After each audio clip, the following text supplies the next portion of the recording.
Good evening to all. My name is Donna Anderson, blind.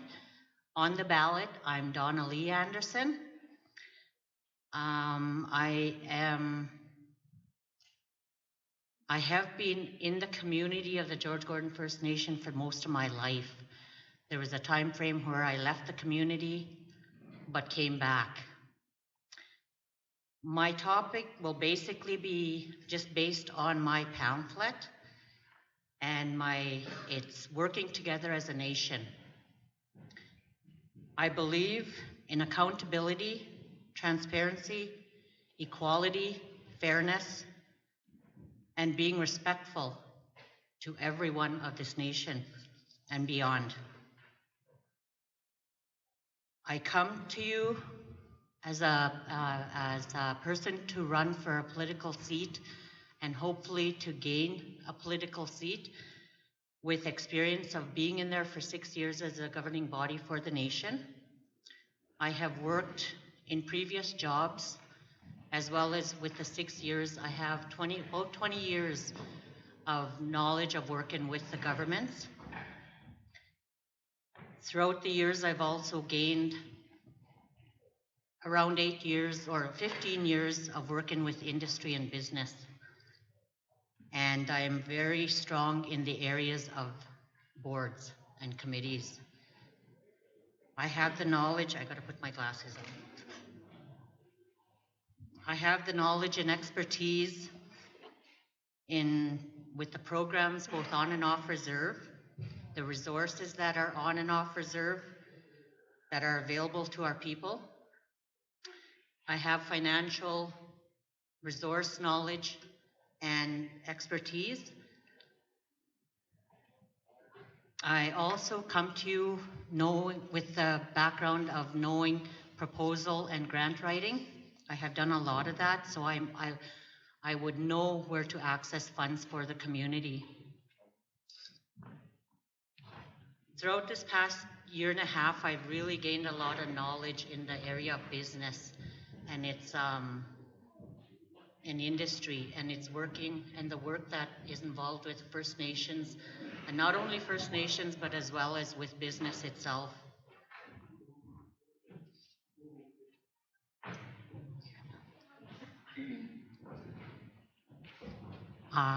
The other area I feel that I'm very strong in is strategic planning.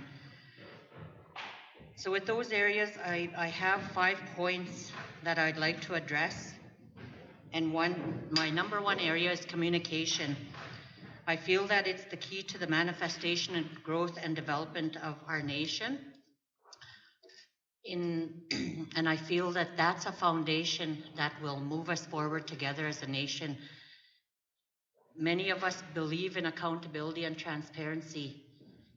And I think with the communication, it's a key that will help us in working together as a nation and moving us forward.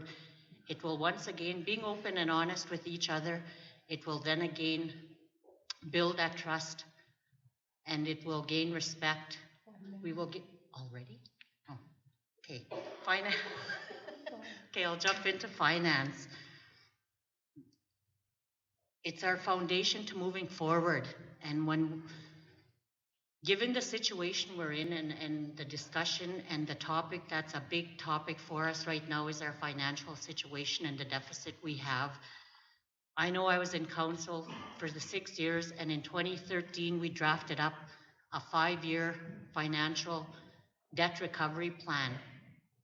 There was 2 ladies who done it, and in 2013 that was drafted up. So if we followed it, we should not be in the situation we're in today.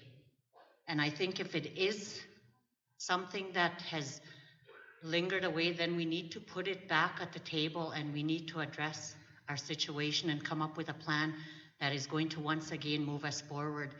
We cannot move forward if we don't know financially where we sit with business or anything. Finance is our foundation to moving us forward business-wise, economic development-wise. That's it? Does I have to quit? Okay, thank you.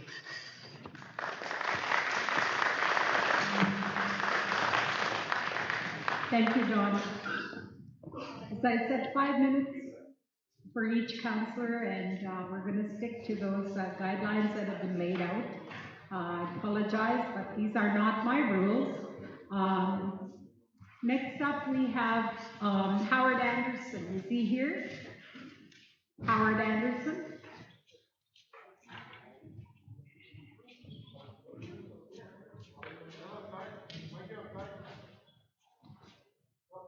I'm going to, what's been suggested, that I call the name 3 times with a pause between, and if the candidate still hasn't shown up, then we move to the next. Okay, here he is. Howie, you're up next.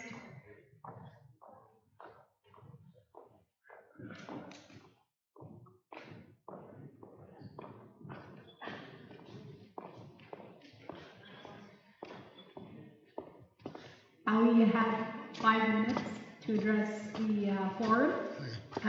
And at the end of 4 minutes, I'll say 1 minute and then your time is up. You have 5 minutes. 5 minutes to address the forum. And at the end of 4 minutes, I'll say you have 1 minute.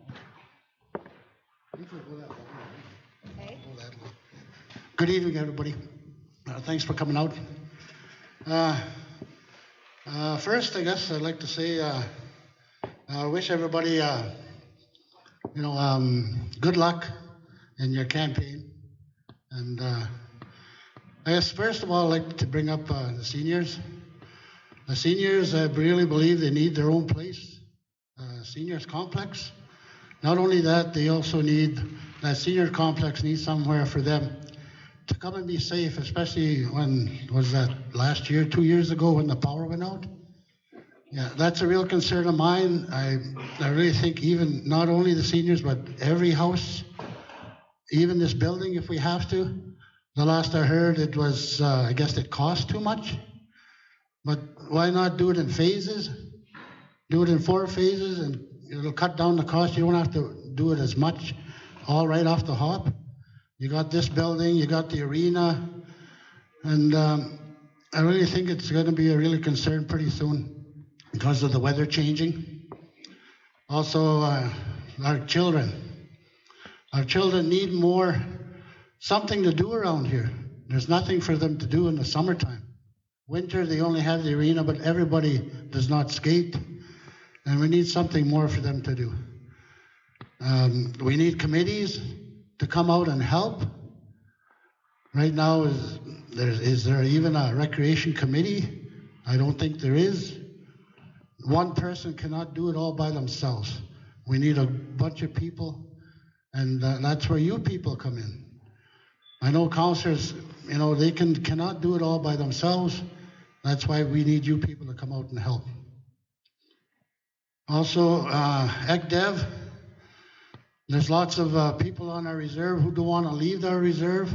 Sure, the mining is nice, good money, but they cannot leave their kids 21 days, 7 days.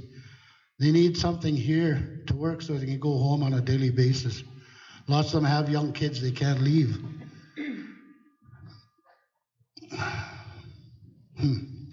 And I had a speech, but my granddaughters took it and wrote all over it. They threw it away. I guess in closing, I'd like to see our people starting to get along with each other. That's the only way we're going to start surviving out here. Like I said, committees, we need committees, and we need you people to come out and help. This Facebook is really hurting our people out here. It's not only hurting our people, it's hurting the kids. They have friends I have lots of kids that are friends on Facebook of mine, and they can see all these bad remarks and all that. And do they want to come here and work for the band when they grow up? I have 2 daughters who work at the band office, and they were called down just because they're related to somebody. That's going a bit too far. They're here to help the First Nation. They went to school, they done their due diligence, they worked and they applied for these jobs and they won and that, that's not good. I don't think you would like that if your kids were, put through that situation. So people, we got to start working together. That's the only way we're going to survive. It's too much hate, too much jealousy out there. So that's about all I got to say right now. And I'll be out and about visiting houses out here on the res. So watch out for me. I'll be there. Okay, thanks. Thank you, Howie.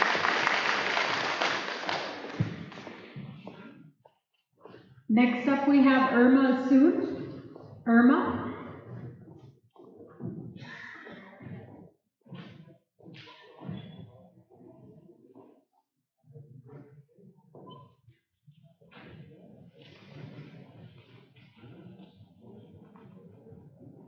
Irma? Is Irma here?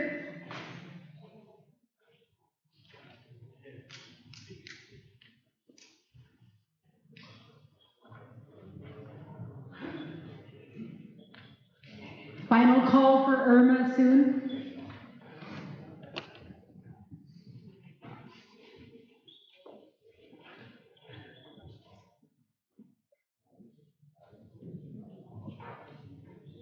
Clint Bird. Is Clint Bird here?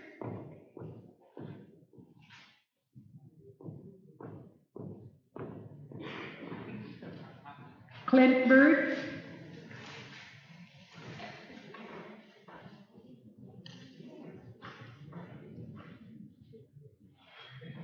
Final call for Clint Bird.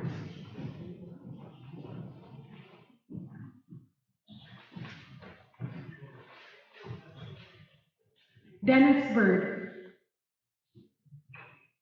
Dennis Bird? Is Dennis Bird here?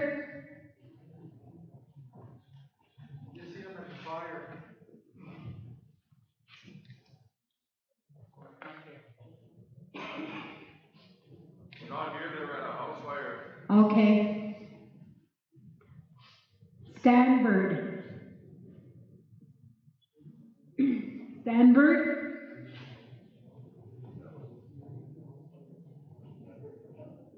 Final call for Stan Bird.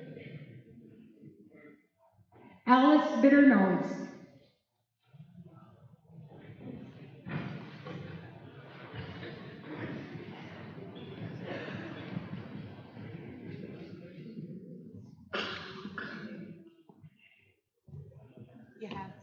You have 5 minutes to speak. At the end of 4 minutes, I'll say 1 minute. I'll be done right away. Okay. Good evening, everybody. Thanks for coming out to this forum. My name is Alice Bitternose, as everybody knows, I hope. I heard comments so far. My background will be financial, and we have a good community. We have a lot of people that know their work. We have a good school here, and I believe in education and recreation. And there was talk about the roads. We have a training and employment center that could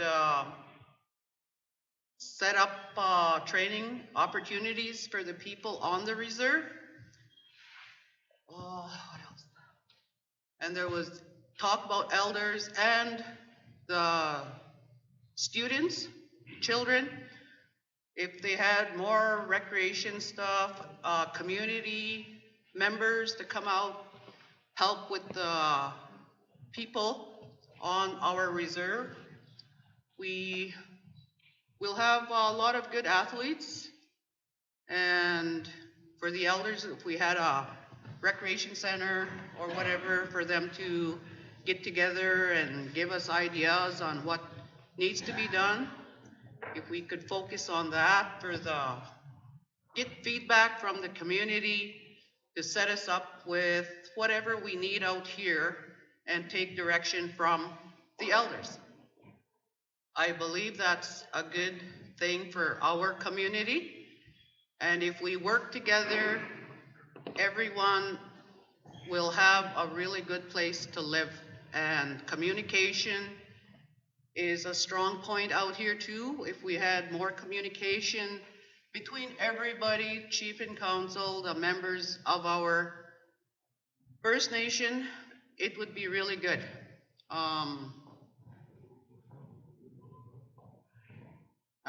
What else was I gonna say? I had something written down too, like Howie, but I forgot to bring it. And for everything else, no, I hope it's a good, everybody that's running, have a good one, and let's just all get along and talk to each other if need be. Thanks.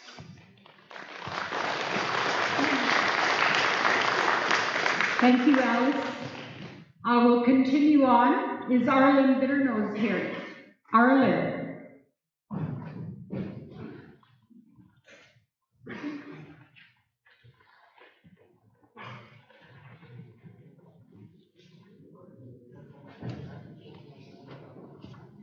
You have 5 minutes. 5 minutes to speak. At the end of 4 minutes, I'll say 1 minute. Okay?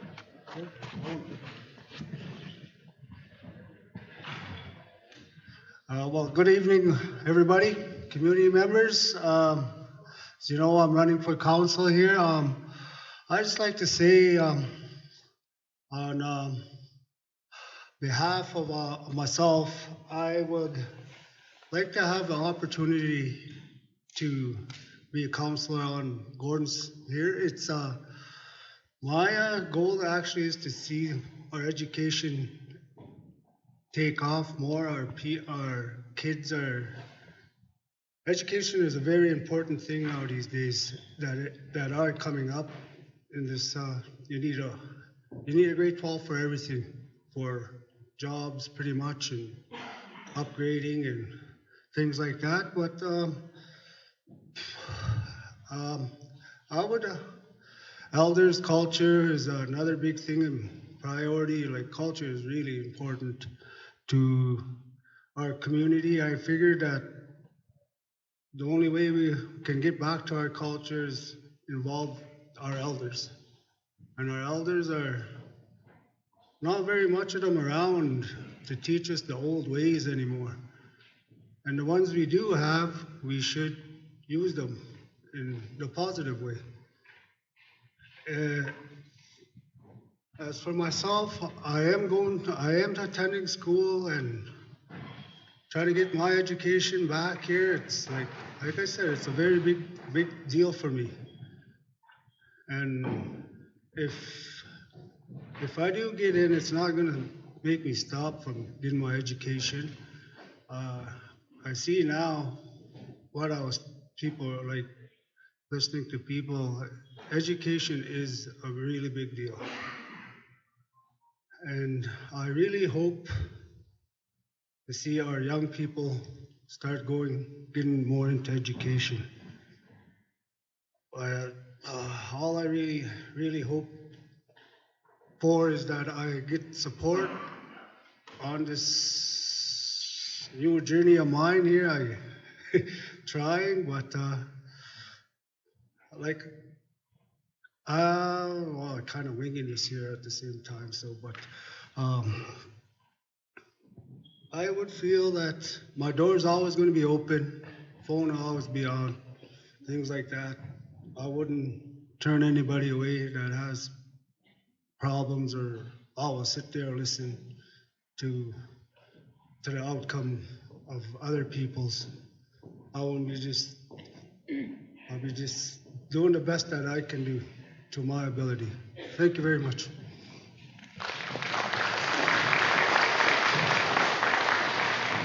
Thank you, Arlen. Next up, we have Byron Bitternose.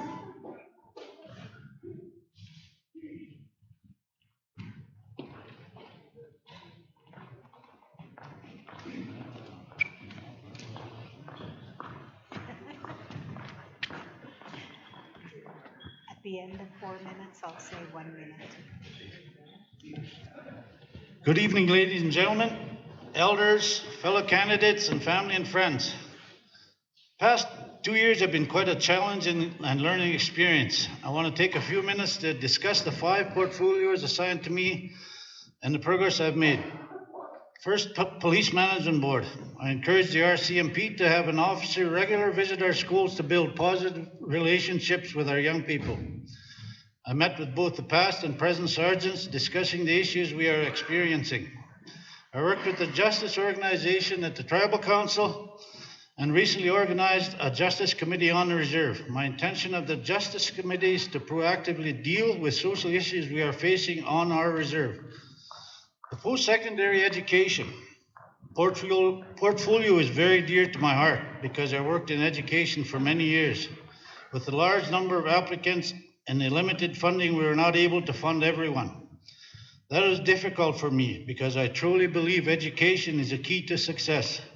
I encourage our post-sec coordinator to proactively find ways to assist the students in success. If re-elected and given this portfolio, I will continue to work towards finding ways to help our youth receive post-secondary education. I was also assigned to the training employment portfolio, which has been very challenging due to the turnover of the tech coordinators. However, it's been rewarding watching these adults advance their education and training. I'm especially proud and would like to thank the tech team for the well-prepared proposal and the time they spent, and join me to meet provincial funders to stress the importance of this program for our people. There are many tech programs that were shut down this year due to the funding. And the other portfolio I had was First Nation land management. FNALMA is a chance for our reserve to manage our own land. No more sending our money to Ottawa and asking permission how to spend it.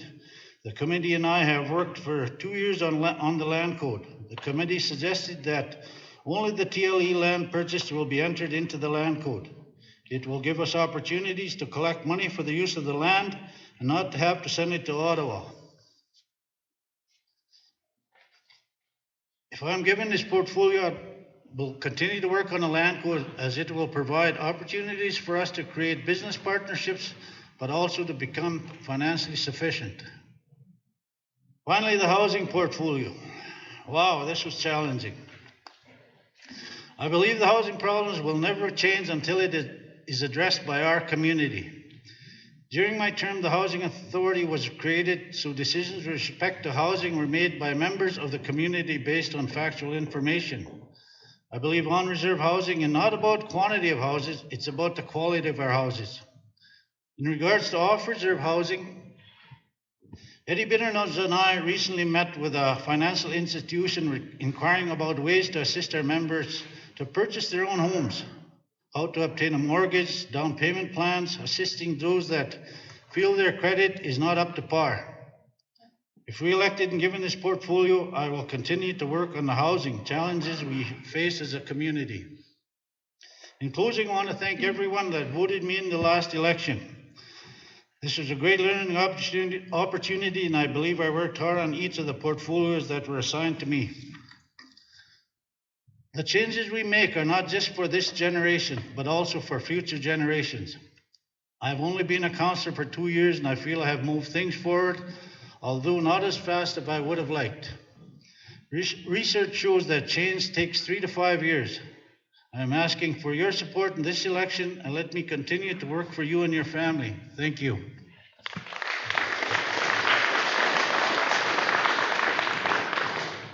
Thank you, Byron.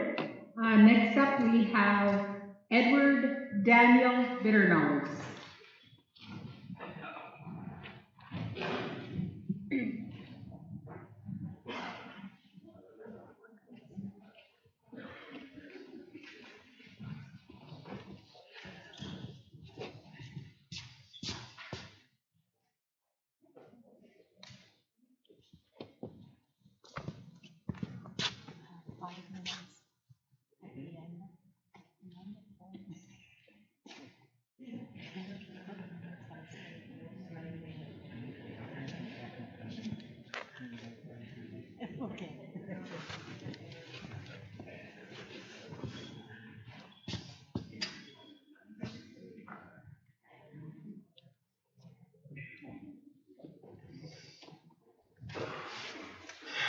Tansi, Anin. On the ballot, my name is Edward Daniel Bitternose. I'm usually called Eddie. I talked to Howard McMaster. However, after I told him who he was, we talked for the next hour about the North Battleford hockey tournament in the early 70s. So we totally lost track of election stuff at Gordon's. I have served on council about 10 times. And each time I've served on council, I've introduced a new opportunity or change, because we're always talking about change. The first time I was a councillor, I brought to the council that we as councillors should not be employees and our own bosses. And it took 2 terms to change that. So when we talk about change, change is hard and it takes a long time.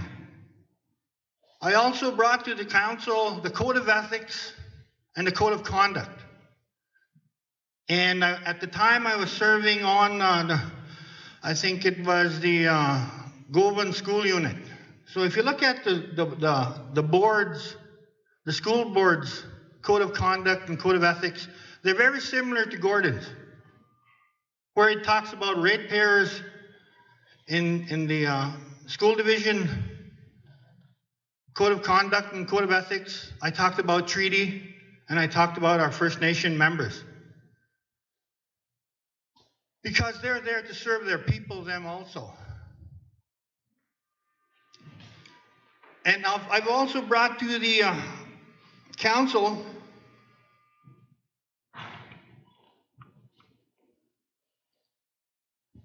that when we're in there, we're not in there for ourselves, we're in there for the community. Be it committees, or be it AGMs. And now I think AGM is a real challenge, because of our urban folks. And our urban folks are just as important as the people who live in the community. The only difference is we as leadership and council, we must have a better communication with our urban people. If we don't have a communication strategy, then we're going to fail. We're not going to be able to talk to our people like we talk to the people in the community, as their needs are totally different. We have some, well, all my kids have left most of the community. I think I have 2. JR, I don't know where he stays. He's out and about.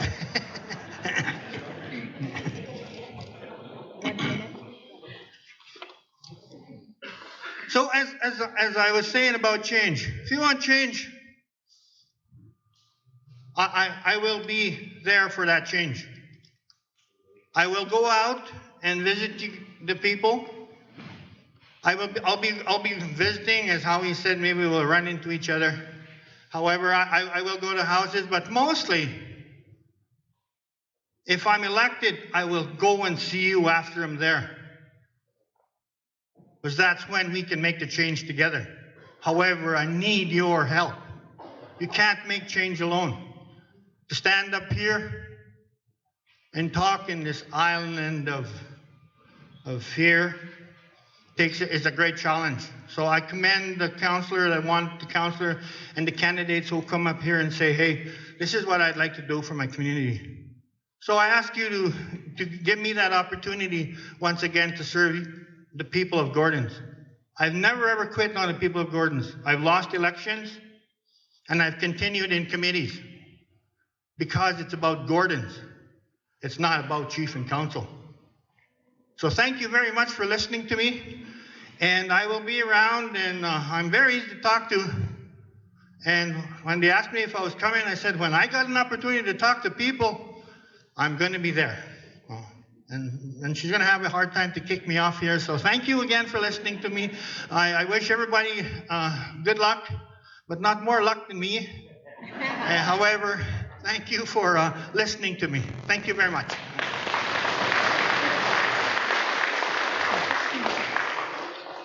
Thank you, Eddie. Next up, we have Jason Bitternose. Jason?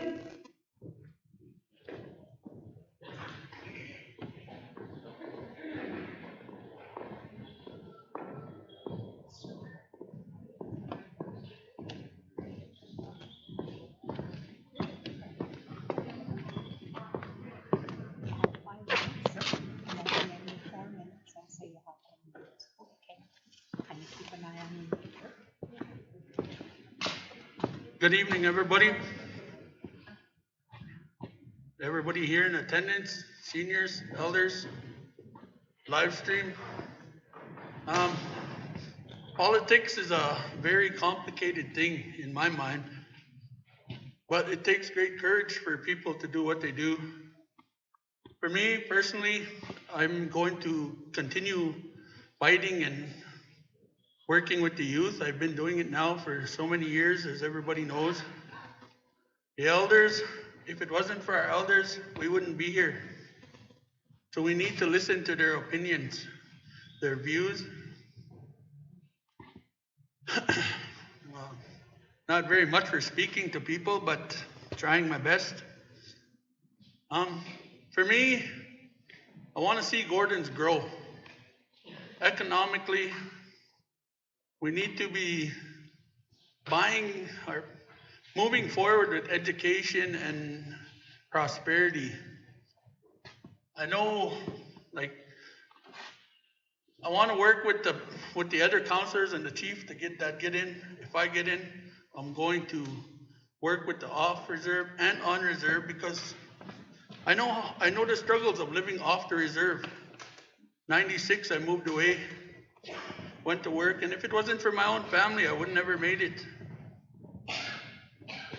We need to help those people. We need to help our youth, our younger people coming out of schools, out of their training. In my mind, we need to help them succeed. Help them any way possible. When I first left, if it wasn't for my parents paying for my rent for that first month, I would never made it. I would have came home. I see lots of our youth doing that. I want to see our community grow in the aspects of business. We have a lot of smart people from this reserve that can be running businesses and starting businesses. We need to help them more. I'm going to cut it short because you guys are all great people, so best of luck to the other candidates, chief, councilors. Good luck. Thank you.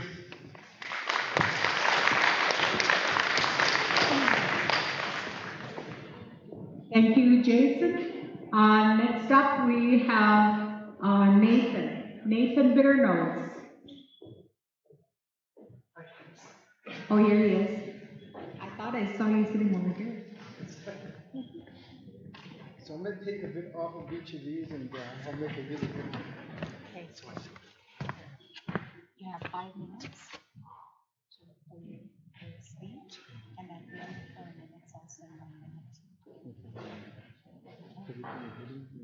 All who want to speak in the heart. Good evening, everybody. Good to see everybody out. I wish all the candidates good luck. I wrote a couple of things down there. I just came from a house fire, so everybody's got their lawnmowers going already. So on the south end there, we got to try to stop that grass burning and all this good stuff. So a couple of things I wanted to do was like a fire truck, ambulance. We need services like that because the cost of ambulances coming out to the reserve is horrendous. Like $1,000 for a trip to Regina or the fort. And we got to work together as a council. Whoever's in council, we got to work together. It always seems to be like there's a split, there's a power struggle in there, you know. So we just got to work. We're not doing it for ourselves. We got to work for the people, and stuff like that. Economic development. We got to get. I know there's a lot of jobs out in the mines, but we got to get work out here. Something. I have a business. And I'm gonna grow and grow, so I'm gonna train as many people as I can to work. And the young folks, well, they can come work for me in the summer. I was utilizing summer students. And it was good. They got the learning opportunity. And for First Nations, 40% of our youth do not graduate. So we got to do something there. If they can't go to school and graduate, how are they going to be successful in life? You know, when school, once they're done, they drop out, you know, the essay systems. And also, we're 38% less than regular essay off land, off First Nation land. So already we're already down and losing. Our kids being taken away, we got to stop that. We got to work with that so our kids stay with the families and not go to white folks, because that's just how they do it. They lose the culture through that. Another thing here was through education. So education program is $13,000 to $14,000 a year, and to incarcerate one of our people is over $100,000. So there's $85,000 difference. So instead of putting us to jail, why don't you use that money to educate us? Instead of building jails, build schools. What else? Another thing too there while we're on education was that our kids have to be educated because all the immigrants that are coming in, you never see the little white kids working at McDonald's or Tim Hortons anymore. They're just, and it's going to make it harder for our kids to get jobs. You know, it's just horrible. And it's just making us harder. So they should train our people. There should be more programs to get our people working. And just, I'm going to be employing people. We're going to be growing, so we're going to be work together instead of, you know, this power struggle of fighting amongst each other, eternal fighting. And also, I want to talk about, okay, I'm going to be done pretty quick here. So our deficit there, I was in council a number of times, and we worked with Brian Sr. Brian Sr. was a chief a while back. And to cut the deficit, what we have done, we just stopped our travel. We have our phones, we have all our technology now, and I think that'll bring that down quite a bit. So I want to wish everybody good luck who is running, and contact me if you want to talk. I have a lot of good ideas, and come and see me. And I wish everybody luck. Thank you. Thank you, Nathan. Next up, we have Corey Blind. Corey? Is Corey here? Probably here he comes.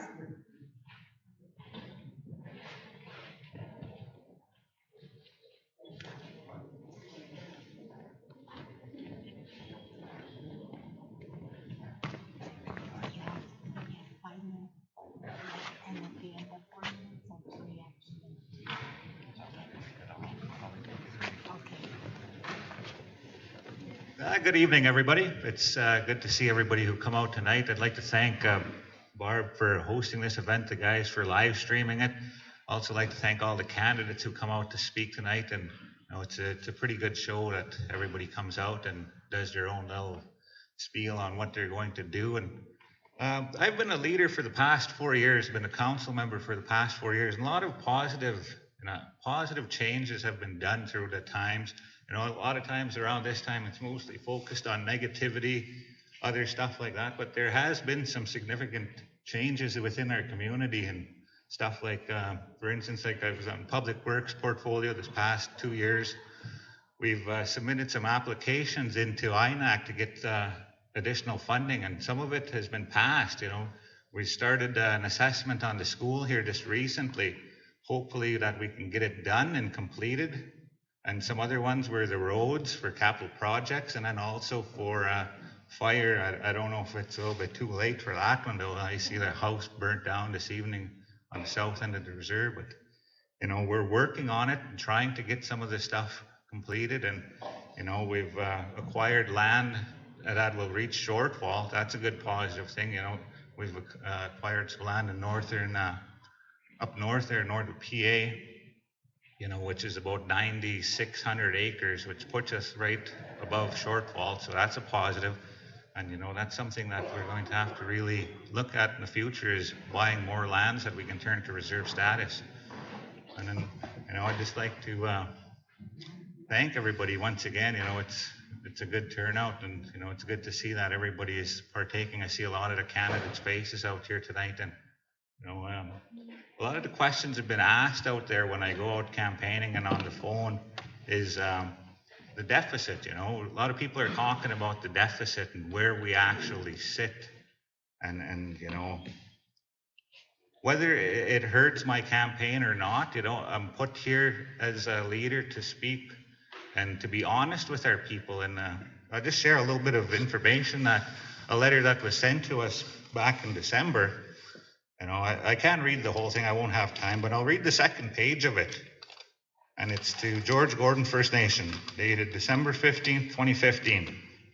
It appears that the First Nation is incurring financial difficulty due to operating deficits in 2013-2014.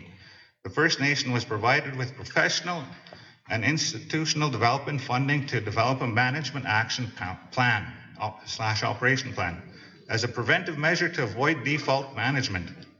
However, the First Nations' effort to implement the plan was not evident in the 2013-2014, 2014-2015 consolidated financial statements.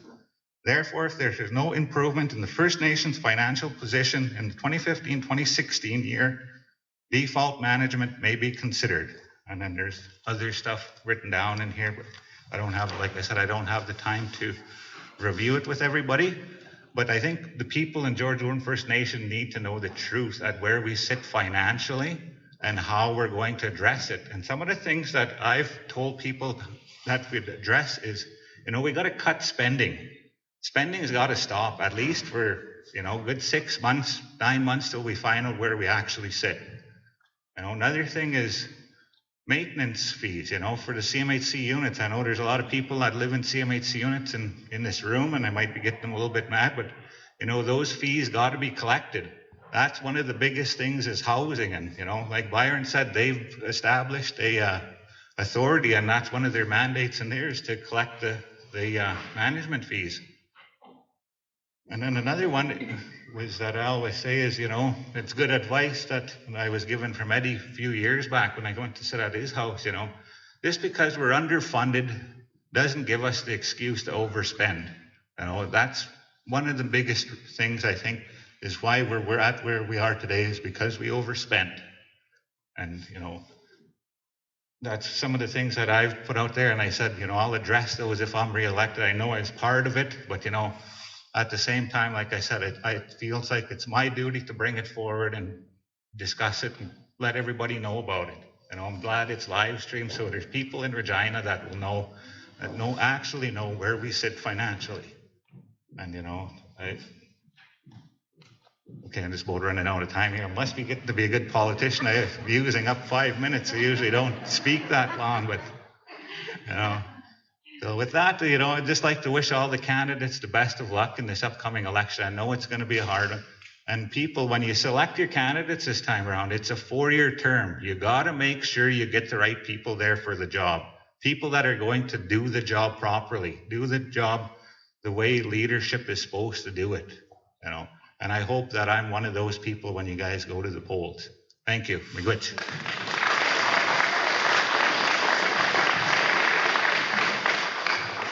Thank you, Corey. Next up, we have Frank Sear. Frank.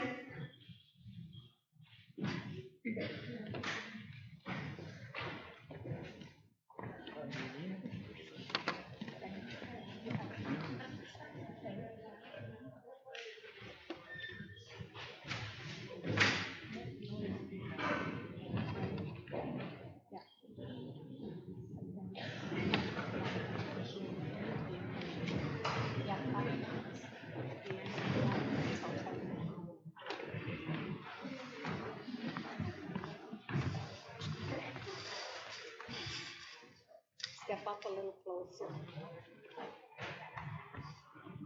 Good evening, members and seniors, elders. Once again, it's this time of the year for election. And I'm just running on account of I'm frustrated with the way our band is being run. You know, this is the first I've ever seen a year like that. It's been so bad. And what I was listening to Corey here, I understand too, we might be paying for water and rent. And when we got the low pressure in 2000, I fought that regarding putting meters on the houses to pay for water. And we bypassed, but that now I think that's what they're trying to do, to make up some of the deficit. And some of the things I'd like to bring out about the purpose and what we need. We have a membership, and we have to put our people first. We got to be accountable, and we got to be professional to on and off reserve, especially in the band office. You go in the band office, you'll phone for somebody, they're not there, or they don't answer you, or they can't answer you. We got to keep the membership informed. We need to have equality, and we need to have fairness. And my priority right now is for the seniors and the membership, as I would like to see improvements to these areas for not only us, but for our future generations. To bring in new ideas or make improvements to current issues. My number one priority is the roads. Need to be done. It's been gone too long. And infrastructure, housing, water treatment, and health care. You know, you go out there, sometimes they want you to pay for your drugs. And it's kind of frustrating when they want you to pay for your medication. And we need more training opportunities for members on and off. We need to finish this Land Management Act, election code, lower the deficit, discuss a future TLE. That's the things I'd like to see if I'm elected. I was in there a few years back. We got TLE going back on, we got it back on track. We got the low pressure in. We got 4 new homes, 4 additions, and we only got 6 million at that time for the year for our budget. And then out of that, there's 424,000 for homes. That never changes. It's always there. But we got to split that housing to half and half for plumbing and heating stuff. We got to use. So there's that's quite a thing here. It's very disgusting for me to see it. Like my age now. I've seen these since 81. I left the reserve out in 81 to go out and work. But I didn't like the way it was on the reserve. There's so much nepotism. And it doesn't need to be like that. If you're qualified, fine. But no, if you're not qualified, you don't get your friends there to work. When I was in council, I never got my boys to work.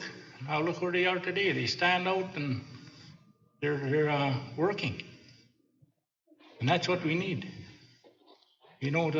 I always wanted to see an office in Regina for the urbans, and we have it now. Now I'm hearing they're in big time deficit on account of that not looking after the funding. So hopefully, this year, if I'm asking for your support, and if I can get in, and we could see what we can do from there, work with the leaders. People say you have to be educated, but you got to know what you're doing. You got to be knowledgeable of what you can do and what you can't. You got to have the experience, and I think it's good to if people understand.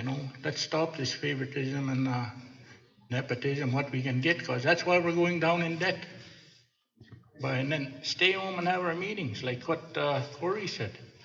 We don't have to go all over to have meetings and whatever. We could just have meetings here, closed meetings. That's all we need. So anyway, I'd like to see all the candidates running, give them the best of luck, and hopefully we could do something in the next 4 years. 4 years is a long time. We want to be treated the same way we were in the last 2 years. 4 years, we're going to suffer more. Hopefully we get, we might be in third party the way things are going. And we don't like to see that, because members are gonna suffer. You know, there's really no money in the leadership to be a council component and another travel. It just comes out of our programs. That's why we're suffering. Anyway, thank you for your time and have a good evening.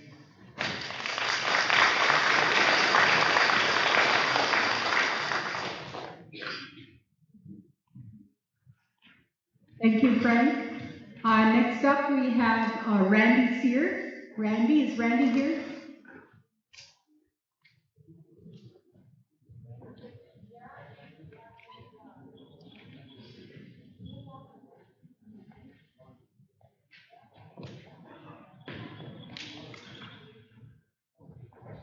Randy?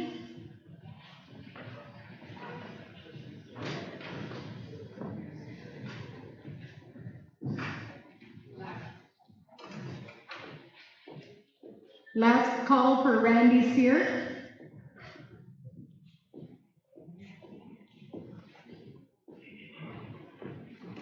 Ryan James Sear. Is Ryan James Sear?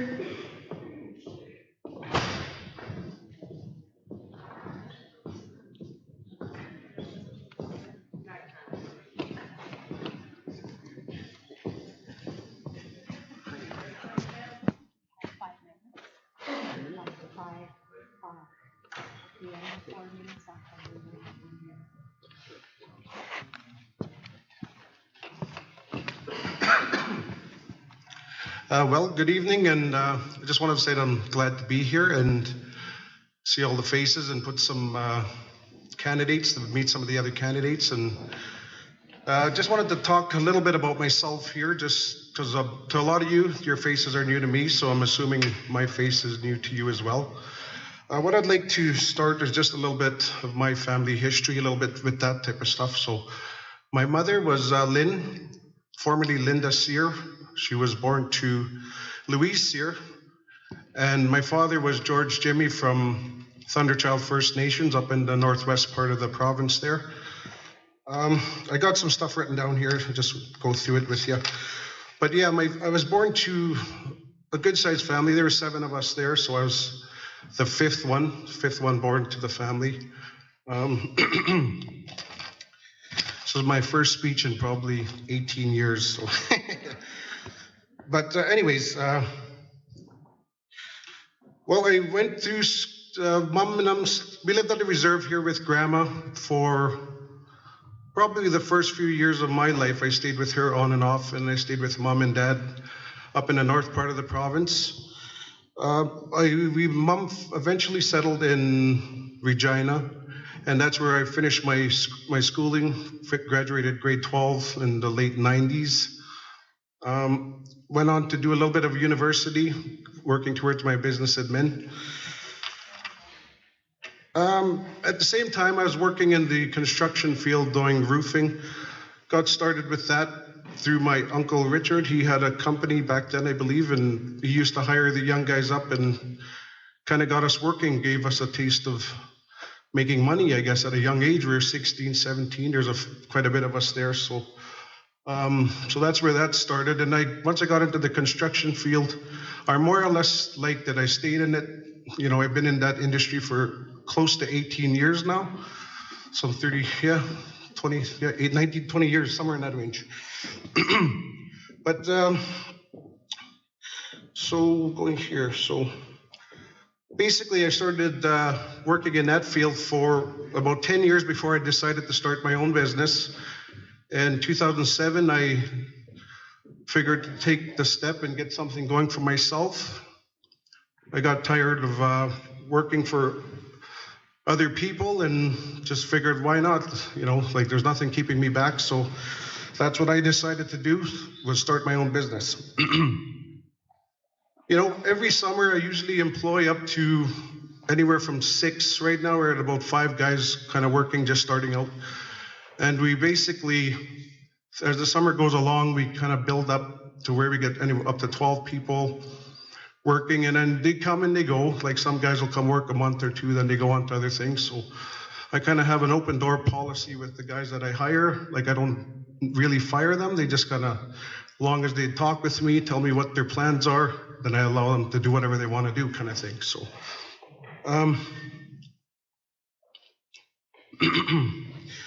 I guess what I'd like to say is it was a little bit of a surprise when I got nominated. I got a call asking to see if I would run. So I was like, I was a little shocked. I was like, oh, geez, you never thought about it. And, I said, well, give me some time. I had about 2 hours to make a decision. So I was like, well, give me some time. And then I thought it over and I said, well, I think I'm at the age where I probably should get more involved with the community. And, I'm out here a fair bit and, usually running into people out in the bush, hunting and that type of stuff. So, and, come out for the powwows and things like that. But, oh, geez, 1 minute. All right. Okay, I'm just going to read some stuff real quick. Why I decided to run for a councillor. I basically thought about it when I was asked. I kind of figured, well, I better in a good position to do it. I'm at a stable place. I own my own business, and it's pretty successful. It's been running for about 9 years.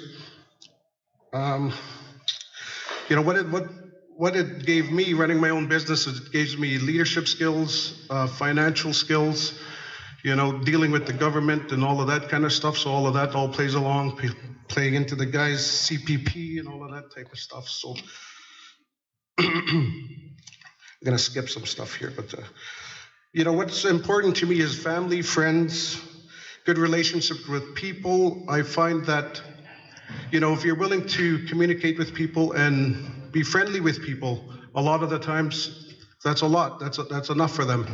They'll be willing to work with you, and things can get done and get accomplished when people work together. And I've been talking to people, a lot of people want change and stuff like that. So that's kind of one of the reasons why I decided to run, was just to put another option out there for the people of our reserve. So, and what do we got here? Got some more time. So basically, I guess on the most part, I just feel that I'm in a position where I can do things for the reserve and, be with the fields that I've worked in, with communicating with people, making deals, like stuff like that will all kind of play a part in this. And another thing that's important as well is I would consider the economic part of it, like making businesses and like helping our members out with businesses. Why not even the band, like go into business with its own members in a sense. That's one of the ideas I was thinking about. Like when I started it, I applied, and at the time I didn't get any funding. So I went ahead and did it anyways. So I guess, okay, time's up. But anyways, what I wanted to just finish on real quick here was, lost my train of thought. That's okay. But yeah, basically, just why don't we just like help the band people that want to start businesses? What I was trying to say was it'll get our economic base on the reserve stronger if we get people developing their own businesses, then it generates more money and our economic base on the reserve would be stronger. Thank you.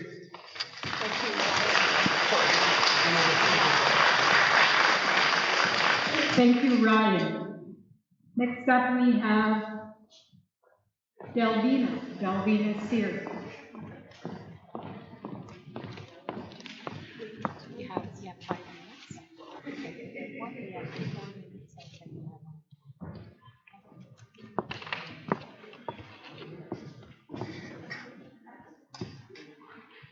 Everyone. Good evening. My name is Delvina Sear. I am actually running for one of the council positions. I want to thank the organizers for this event. I live in the community. I've been here for about 13 years. I'm married. I have 4 children and 2 grandchildren.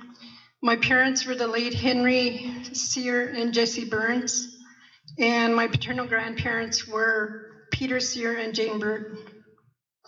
So some of the qualifications I feel we need as a counselor, we have to be educated.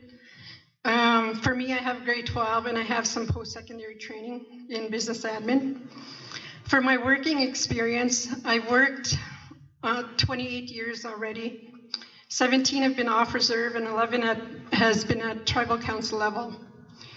At Tribal Council, I worked in the police management, justice, and mediation areas. I had the opportunity, a really good opportunity to work with the provincial government. I was a program manager for Aboriginal policing. So I got to actually travel across the province and negotiate policing contracts between First Nation governments or First Nation communities, the federal and provincial governments. I'm actively a mediator. I've been mediating for about 12 years now, and I have about 19 years in the court system. And lastly, my last employment is that I worked at John Howard Society in Regina. There I was a mediator working with high-risk youth involved in the court system. So for budgets and proposal writing, I have experience with budgets and administering programs. Some of the forum stuff that I want to talk, there's 5 items that are specific that I want to talk about. The first one is actually the most important, is our deficit. Right now, we're currently at a $7.4 million deficit. We have to implement debt reduction strategies immediately. Budgets have to be put in place for every department in the band, and they have to be adhered to. We talk about accountability for chief and council, and they have to be accountable to membership. Travel, wages, reporting, when they attend meetings, all those have to be reported back to chief and council, and they have to be presented to the communities. They have to be accountable and punctual when they show up for employment at the band. They have to show up during working hours, and they have to be available to community members, because right now there's a lot of stuff not being done. For our elders in our traditional ways, elders used to be the keepers of our history. We went away from that, and I think we have to come back, and we got to incorporate elders into band business. It would be a good idea to start an elders advisory committee to get the elders involved. We have to get them where they are a priority again. So I think we have to really work on that. Our traditional ways, we have to bring them back, but we have to be respectful of everyone's religious beliefs. We have social problems in our community, and as a mother, we have to start caring. We have to start addressing the poverty issues with our community members. We have to address the drugs and alcohol issues that exist in our band. We have graduates in our community that aren't doing anything. And there's people that work in that area that are doing a really wonderful job of trying to get the kids working, get them life skills so they can provide a good life for their children. 1 minute. But first, before we can do that, we have to address our financial issues, or there won't be any money for programming funding. And lastly, I have a real big issue with nepotism. It's got to stop in our community. We have to hire educated, qualified people for positions in the band. That's how we become strong. That's how we become innovative. We have a really beautiful community. I've had the opportunity to travel throughout the province, and we have a beautiful community. We were progressive at one time, we were innovators, and somehow we fell back. And now we have to get back. We gotta work on things and get back to where we used to be. So good luck to everyone, and I hope you vote for me. Thanks.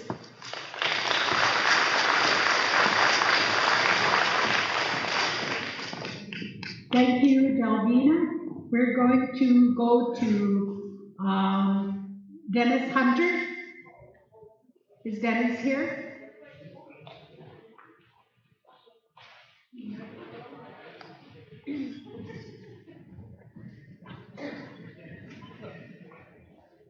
Second call for Dennis Hunter. Here he comes.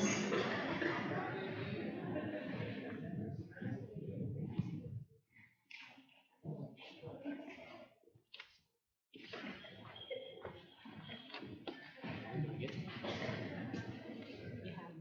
have 5 minutes. That's 5 minutes. And at the end of 4 minutes, you tell me you have 1 minute back.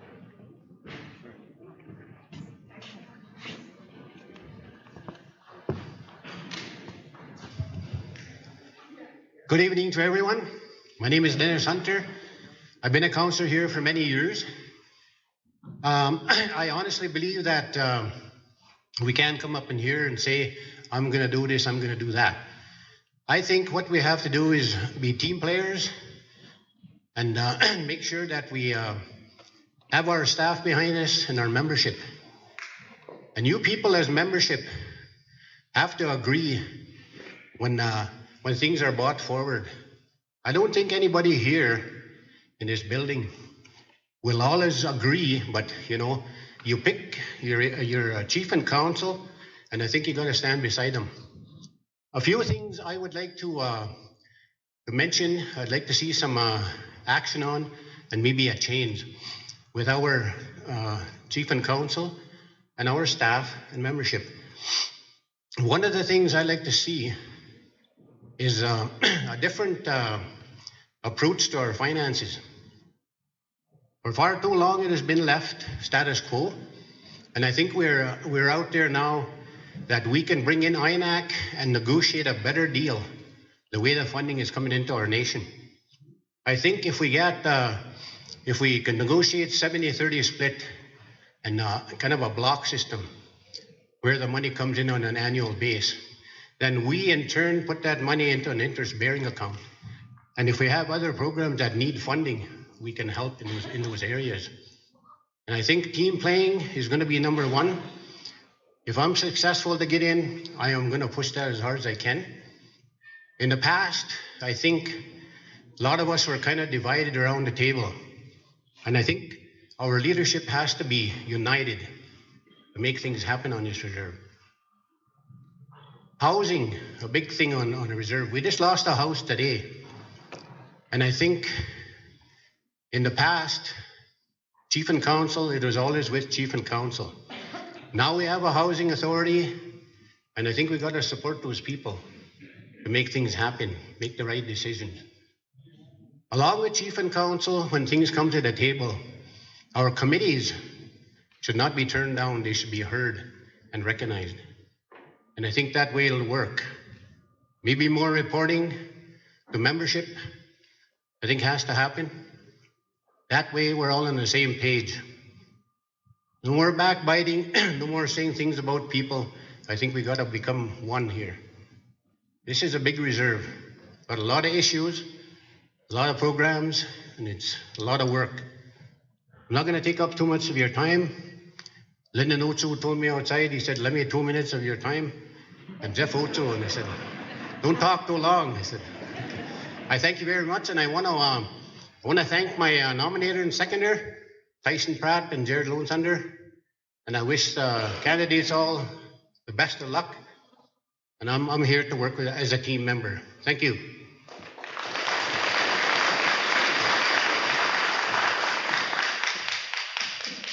Thank you, Dennis. We're going to go to Elliot Laszlo. Elliot, is he here?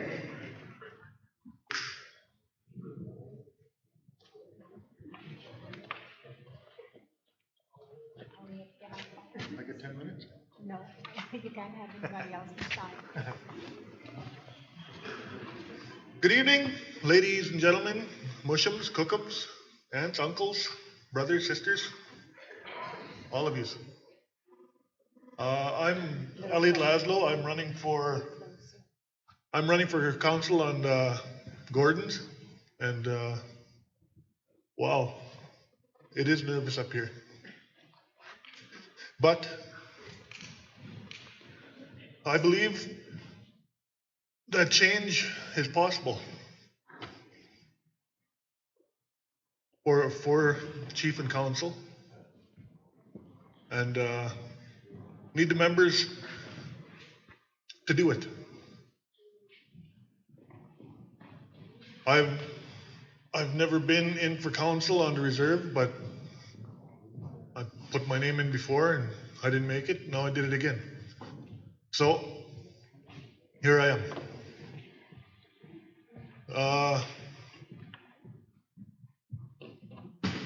If I get in, I'm gonna try and help the urban people, because I grew up off the reserve all my life. I know how it is to work for everything that I have. So if I could get in, I know the struggles that are out there for the urban people, for the people that are on the reserve.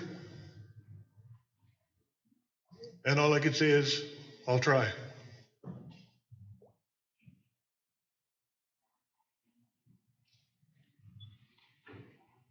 I'd like to wish all the other candidates good luck in the running, and good luck to myself. Have a good night.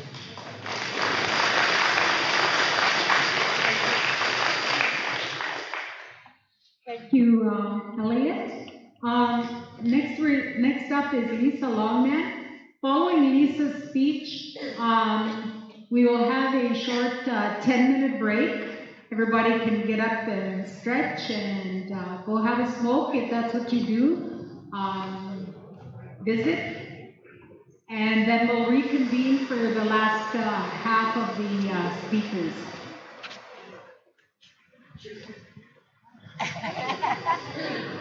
5 minutes, and at the end of 4 minutes, I'll tell you how much.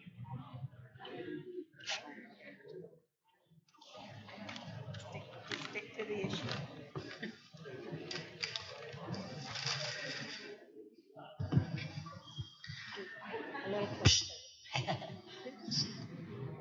Good evening.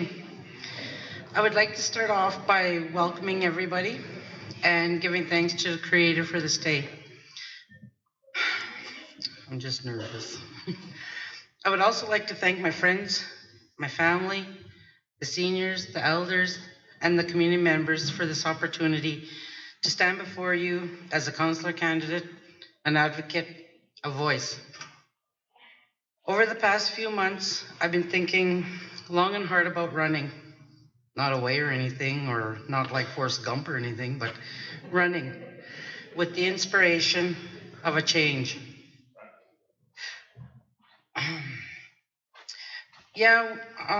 We've heard that word far too many times. We want change, and I agree. If you don't like something, change it. If you can't change it, change your attitude. Powerful quote, I think. I had to think about that for a moment and ask myself the 5 W questions and the H. Who are we going to change? What are we going to change? Where are we going to change it? When are we going to change it? Why are we going to change it? And most important, how? Our community structure and functions are very much like that of the human body. If all parts are healthy, I'm just nervous. If all parts are healthy, the body functions perfectly. If there's any trauma to any one part, it's only a matter of time before that one part starts affecting other parts and the body begins to break down. Therefore, we seek proper treatment that will help with the traumas so we can maintain healthy lifestyles. This brings me back to the 5 W's and the H questions. First of all, who are we going to change? We're going to change the people. We're going to develop each other into leaders themselves. A good leader does not have followers. It's not a position. They don't walk in front or behind, but rather beside each other as a friend, as an equal. Second one is what?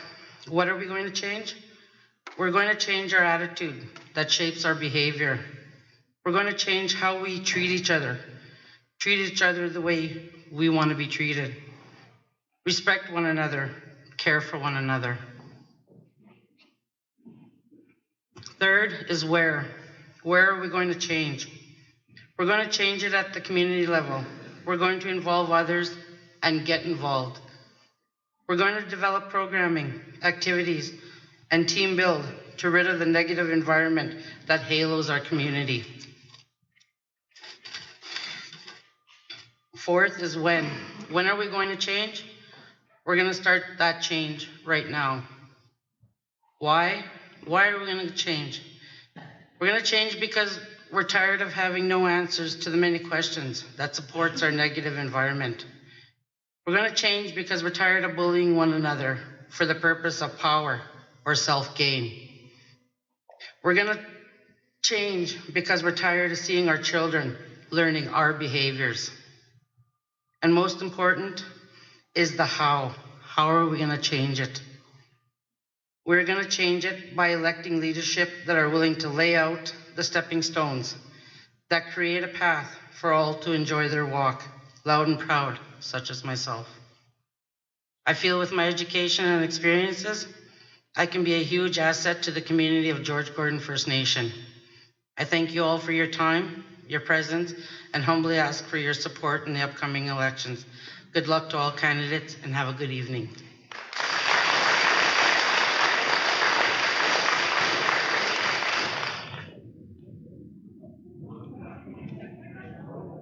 We're going to have a short 10-minute get up and stretch your legs and visit one another, go out and have a smoke if that's what you do.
okay if everyone would take their seats, and we'll get started as soon as it quietens down a little.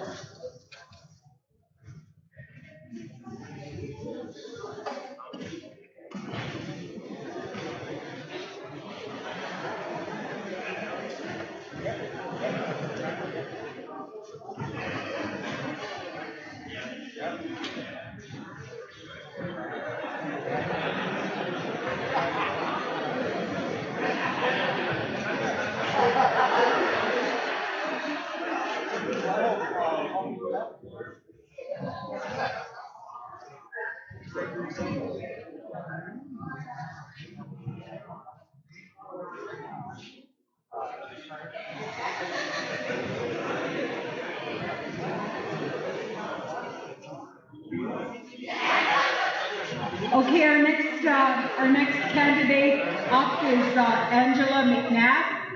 Angela? Oh, here she comes.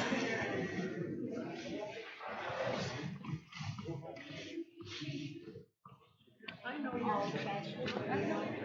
Yeah, 5 minutes.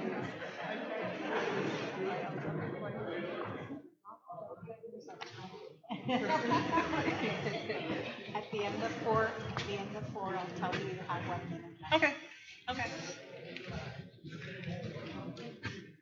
Good evening, elders, community members, and fellow candidates. My name is Angela McNabb. I am the daughter of Leon and Mary McNabb. My grandparents are William Bitternose and the late Evelyn Bitternose, and the late Isabel and Pat McNabb. I am a married mother of 3. I have 3 of my own biological children, plus I have 3 stepchildren, and I am a Kokum to 3. I was born and raised in the community of Gordons, only leaving for education and work purposes. I currently hold a valid Class 1 building official's license with the qualifications to inspect all single-family, residential, and duplex units. I also have a valid restricted Class 2 license, and I can only do inspections under the supervision of a Class 2 or higher building official. Now, some of the main points I want to touch on this evening, I know I'm not going to get to all of them, but a few of the main points I have are to ensure that the financial situation of the band is made a top priority. I know within the housing department there is a $5 million deficit, and if we implement the current policies that we have in place, it would reduce that deficit by a whole lot. When the band signed on to the CMHC on-reserve housing program in the mid-90s, they knew full well that we would have to charge rent on all those units that were allocated to the First Nation. Therefore, full implementation will be needed in order to address that deficit.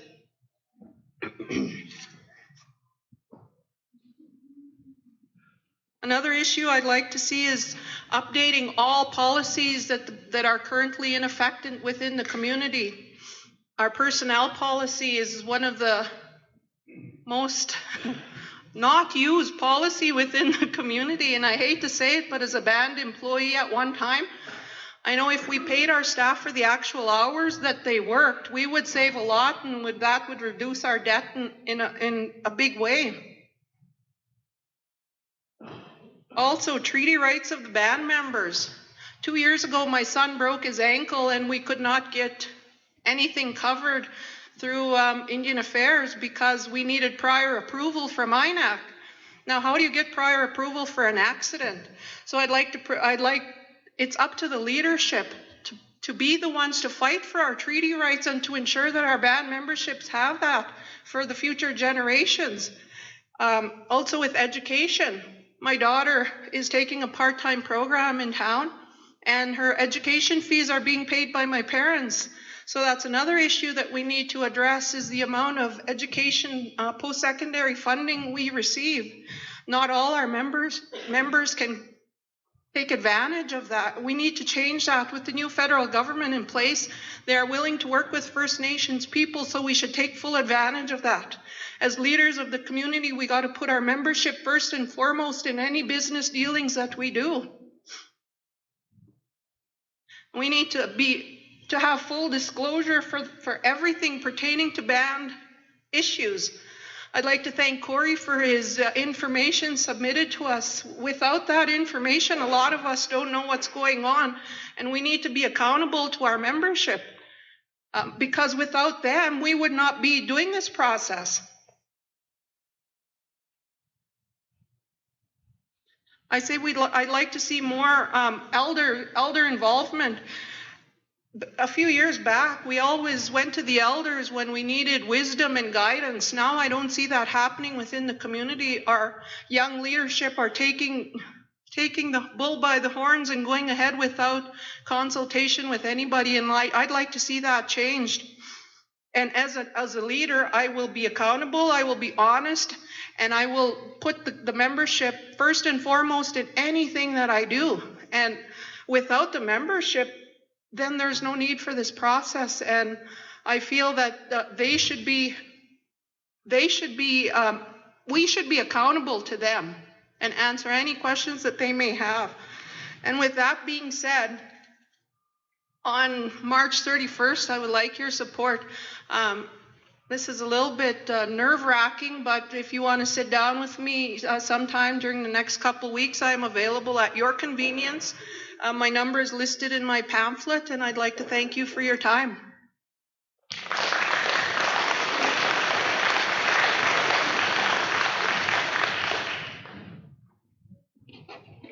Thank you, Angie.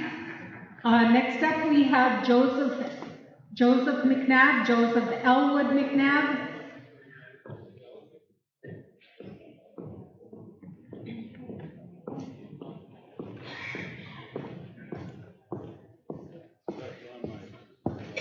You have 5 minutes? 5 minutes? 5 minutes. At the end of 4 minutes, I'll tell you you have 1 minute.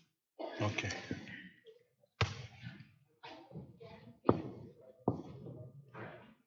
Kizimanto, natawinan sawiye minanuma kagisiga.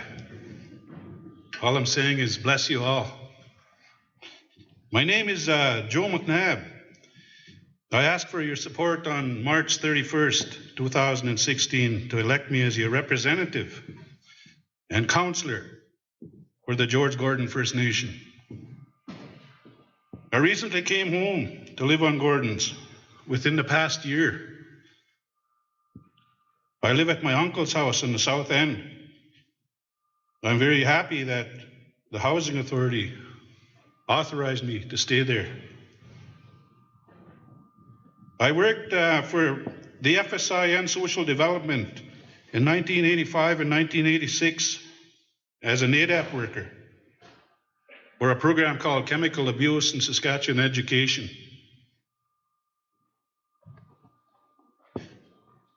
I also worked for Namron Housing Corporation from 1987 to 1999. So I'm familiar with CMHC and rent payments.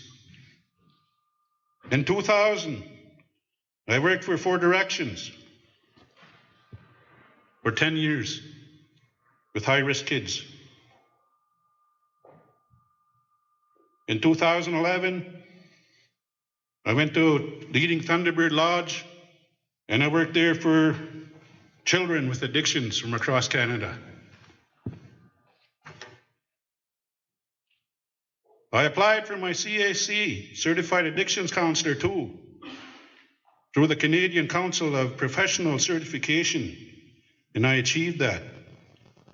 So therefore, I'm currently working for TATC as the gambling addictions worker, and also drugs and alcohol. I have a program at TATC, and it's for men that are hurting, men that have no direction, men that need help in the courts. By electing me as your band counselor on March 31st, I will represent you, respect you for who you are, visit you at your home, I understand the social and political origins of pain. We need to move towards self-acceptance, self-care, and effective community building by working as a team for all members, regardless of where you live.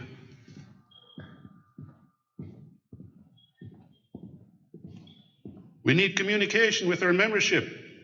What is important to you? What you think? The problems you see? The solutions? And the opportunities we need?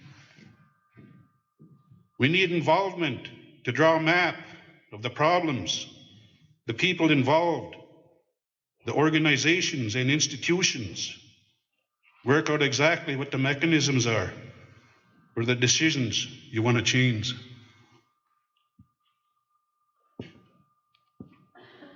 We will be direct, honest, and straightforward to all membership on concerns and issues and problems you experience. We will visit you in your homes and listen to your issues and concerns and problems and find solutions to these conditions on our reserve or wherever you reside. We will get involved in the cultural and contemporary lifestyles of the members, the balance and the wellness and mental health issues of all our people, including the youth and children. We will help you and support you in your housing needs, justice, employment opportunities, education, etc. We need to work with the membership to find solutions to crime, impaired driving, gangs, ensuring our community builds on the philosophy of the care, welfare, safety, and security of all Indian people here on this reserve.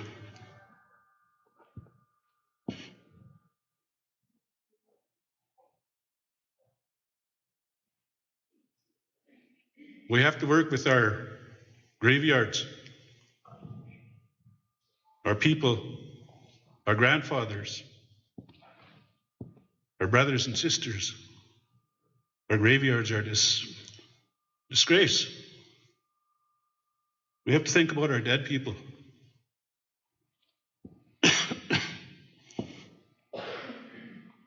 We need to find solutions to the problems that are currently happening on George Gordon. Future funding proposals to fix our roads, to fix our buildings,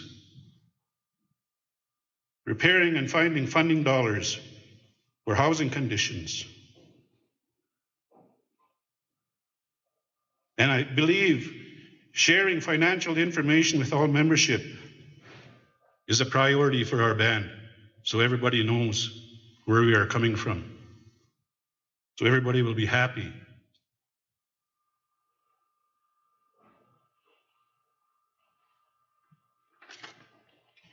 I only have a few minutes. Our seniors, when power went out last year, my dear old mother was cold early in the morning. I had to go there. And I had to get her out of the bed, take her to Raymore, buy her breakfast, get her warm. She was cold. She had about 4 blankets on her. So we have to find a solution for our elders. We have to have respect for our elders. That's where we should be. As a priority, we should be doing that. I thank you all for listening to me. Good luck to everyone. Thank you.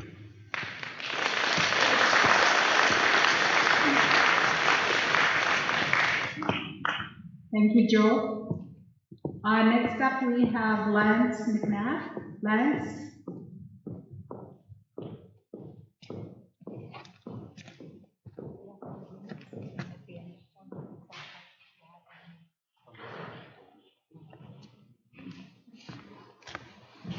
Good evening, everybody.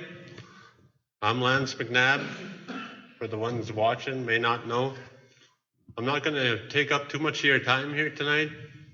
Obviously, you all know I'm new to this, but I believe in fairness, and I want to see our community grow. I don't like the negativity that's going around. That has to stop. And it's you that's going to make it stop, the people. We intend to forget about the people that put us in this position once we get in there.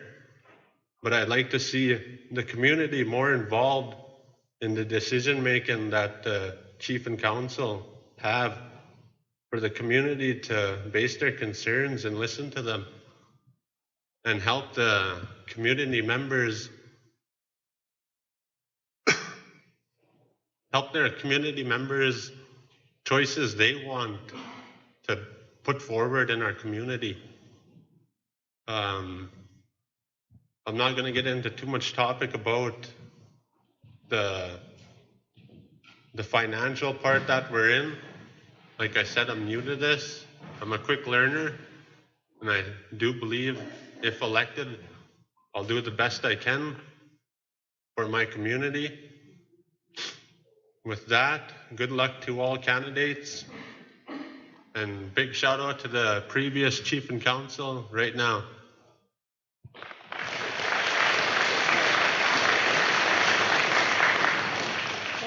Thank you, Lance. Next up, we have Lawrence McNabb. Lawrence?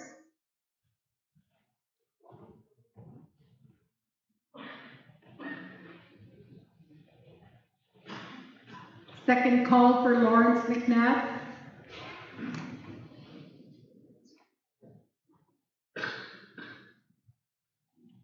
Final call for Lawrence McNabb.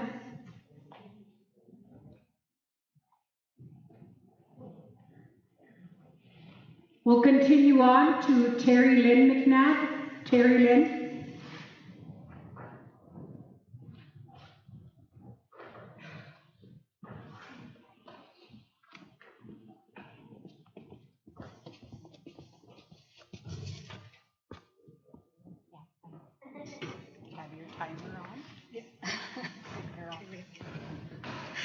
Good evening, ladies and gentlemen, our old people, family and friends, and to those who are joining us on live stream this evening. It's an honor to be able to present my platform to you all this evening for the position of councillor in the 2016 George Gordon First Nation election. Having held this position since 2012, I have worked diligently to exhibit effective governance through working hard, remaining focused and forward-thinking with passion for the position and compassion for the issues our members encounter. Some of the work we've done together has been accomplished by being accountable, demonstrated by reporting at all band info meetings and AGMs that included financial and activity reports to our membership. I stand for equity and fairness, and I ensure that equal opportunity by endorsing policies so that all members have parity and inclusion. I'm responsive. I serve our community members by being approachable, providing a response and communication within a reasonable time frame in a respectful and honest manner. I work to be effective and efficient. Some of this we've accomplished by supporting the direction of our health management and committee, by advocating for direct care delivery in home and community care that resulted in an RN, 2 LPN, and an accreditation coordinator positions, and increased our annual funding in our health by over $280,000 per year. Some of the proposal development that I've done included annual Christmas celebrations, women's group, arena workers, and urban services that resulted in over $170,000 into our community. Moving forward, I'd like to be dedicated to honoring the responsibilities of Treaty 4, ensuring lasting relationships are honored in the spirit and intent of the treaty as building blocks to the creation of Canada and to our community. I'd also like to work towards supporting the calls to action of the Royal Commission on Aboriginal People and the Truth and Reconciliation Commission. I'd like to advocate for those recommendations to be enacted based on the commitment by the federal government and First Nation governance. Your council need to ensure commitment is honored and reconciliation projects occur in host communities of residential schools. I'd also like to work towards implementing our off-reserve urban services strategic plan, continuing with proposal development, addressing the homelessness and the social issues, and an improved off-reserve housing program. Leadership, strategic planning, and legislation also needs to be a priority moving forward. We need to identify the direction of our community through membership strategic planning and youth and seniors forums immediately within the first 2 months of our election. Community development also has to be a priority to revisit our community health, community-based plan, revisit our community hall plan, develop a plan for our senior center, and commit to holistic and family community activities that unite us and bring us together in good ways. We also have to look at improving our social conditions by rediscovering cultural identity and go back to traditional forms of governance. We need to also ensure adequate support systems are in our community and to continue to support advocacy groups. Some of the areas of organization that need attention is definitely the deficit reduction plan. We need to ensure that we have evaluation on our spending and prioritize. We need to strengthen our financial procedures and support management training so departments have the resources to meet their management functions. Deficits are common in many First Nations as funding agreement formulas does not take into account increased cost of living or population increases. It's not always on time. It does not focus on service standards or results to be achieved, nor does it support the actual cost of program delivery in our communities. INAC currently has processes in place to monitor spending and assess risk levels of First Nations. The General Assessment Workbook is used to assess the following risk factors: governance, planning, financial management, program management, and other considerations. Information about recipients is compared to a series of benchmarks that describe different risk levels, and the recipient is assigned a risk level according to the following categories: low, medium, or high. Currently, a 3-year snapshot of key budget and agreement drivers for our community. General assessment rates are low. So we have 3 main sources of funding: government transfers, which are CFAs, and that's just focused on reserve; land claims, TLE, and our own source revenues, such as SIGA, CDC, George Gordon Developments, and GG, the retail center. In order to meet the needs of our future generations, we need to invest in families today through sound programming and services to provide them the tools to be successful, regardless of residency. Recently, a mandate letter has been issued by Prime Minister Justin Trudeau to Carolyn Bennett, Minister of Indigenous and Northern Affairs, to renew the relationship between Canada and Indigenous peoples. This renewal must be a nation-to-nation relationship based on recognition, rights, respect, cooperation, and partnerships. Expectations outlined include to re-engage in a renewed nation-to-nation process with Indigenous people to make real progress on the issues most important to us: housing, employment, health and mental care, community safety and policing, child welfare, and education. And this is the focus of where your governance needs to aim for future. There's an opportunity to move forward and ensure that the 2% funding gap is lifted and we're able to move forward with new funding agreements.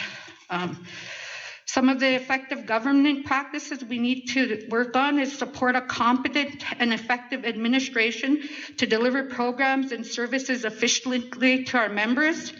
We need to ensure that our bylaws are developed and forced through an impartial system supported by resources for implementation.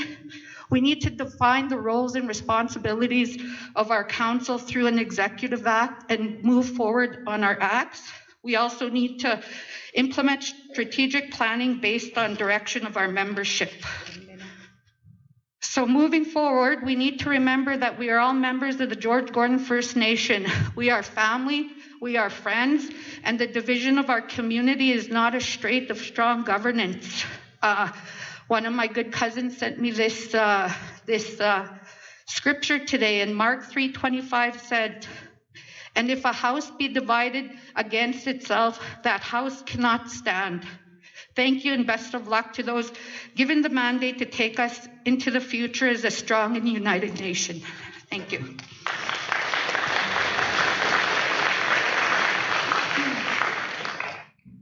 Thank you, Chair Lynn.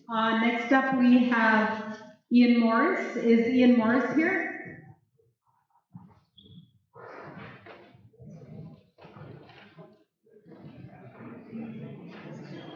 Second call for Ian Morris.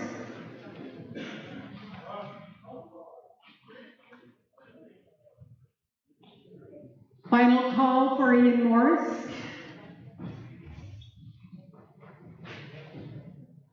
We'll continue on to Jason Morris. Jason?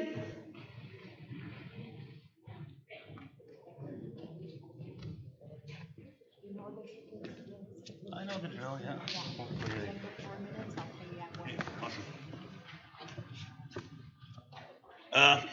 Before we get going, it said that when you're nervous, you're supposed to picture the crowd naked, but I don't want to do that. So I'll ask you guys to picture me naked instead. Think on that.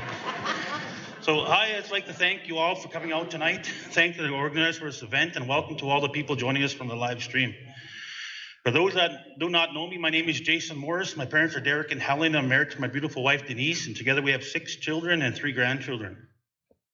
I'd like to start off by simply thanking all the members of George Gordon, particularly my nominator, Leona Blondo, and my seconder, Wilby.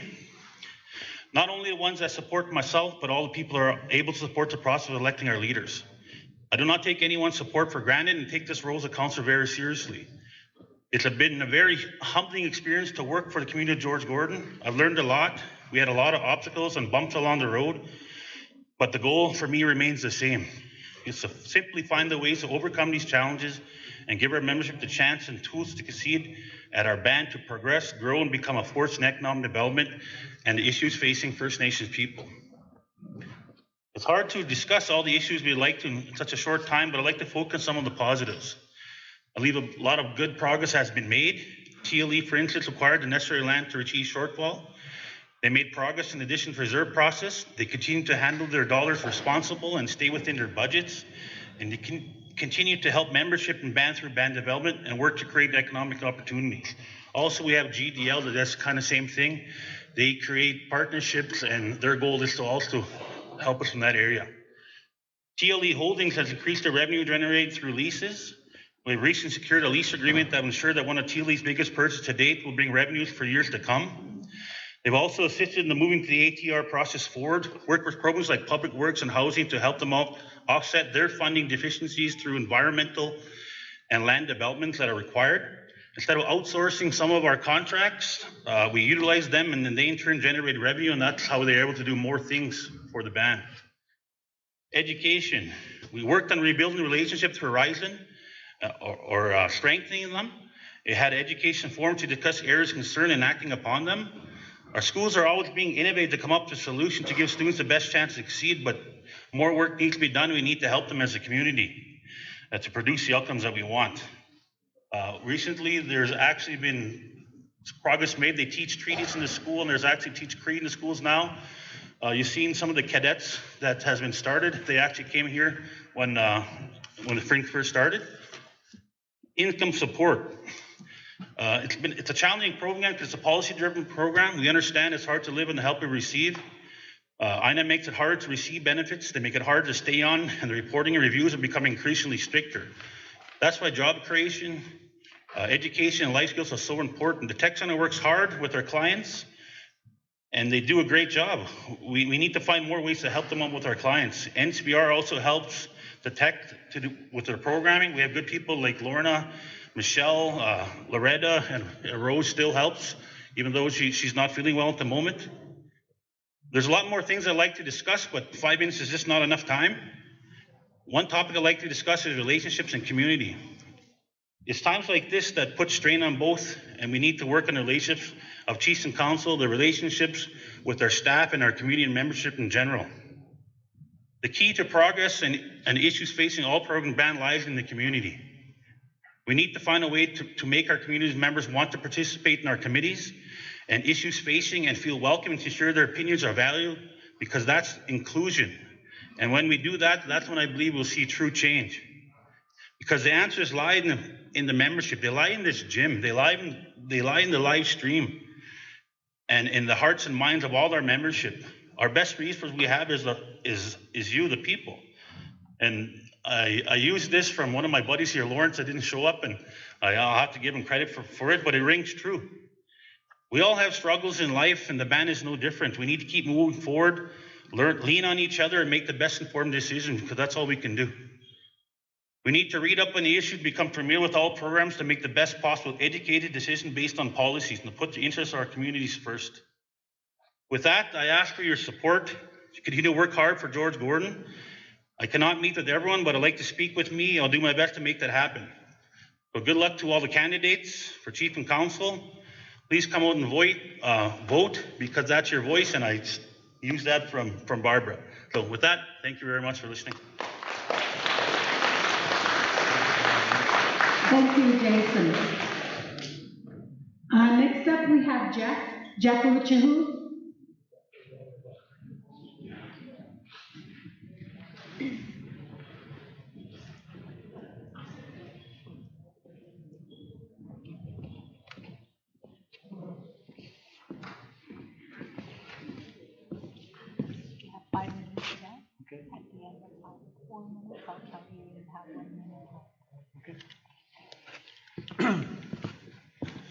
Well, good evening, everybody. I'm Jeff Ocho. I'm running for council. What's that? Okay, I'm Jeff Ocho. I'm running for council. To me, what I want to see in the Gordon's First Nation is we have to be unified as a one. We can't bicker and fight against each other, because we'll never succeed. All we're just doing is holding each other back, and we're gonna fail if we're fighting and bickering and even going on Facebook slamming each other. We shouldn't do that. You know, we want to be leaders. If we want to be leaders, we should act like a leader, because these people, like everybody else that we slam, the next day whoever gets in, we have to see each other every day. We live here in our community, you know. And to look at our deficit, we have to come to chief and council, and you know, come forward and talk to them and tell them what's going on. You know, like we have to do that as a membership. And if you elect me for council, I'll be known. You know, I'll take your problems to chief and council. And I'll get you guys an answer, not waiting 6-7 months and then notifying saying you guys never got it or anybody didn't get it. We have to let each other know what we're gonna do. You know, we have to stop this crazy spending. You know, like all we're doing is hurting each other, because in Gordon's First Nation, the money that comes to Gordon's, it's everybody's money. We can't think it's just leadership's money. It's everybody's money, because if it wasn't for the membership, we wouldn't have money. You know, and you know, I don't have really that much to say, and I just wouldn't mind to see that. And if elected, I will bring your concerns to chief and council, and I will act on it. I will speak for you guys. That's all I have to say, and have a good day. And I wouldn't forget you guys.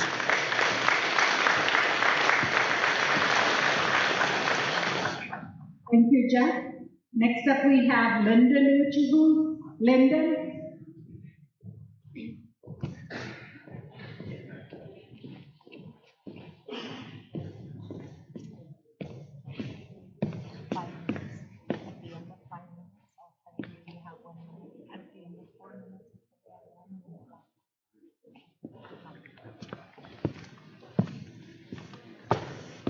Good evening, ladies and gentlemen. My name's Lyndon Ucho. A lot of you know me as Hippie. My Facebook bros know me as Aldo the Apache.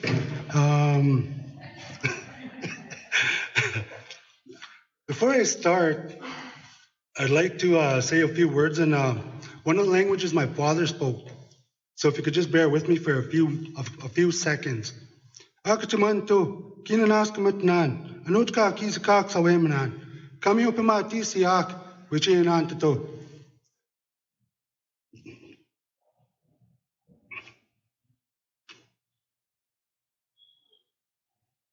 This is kind of hard for me right now.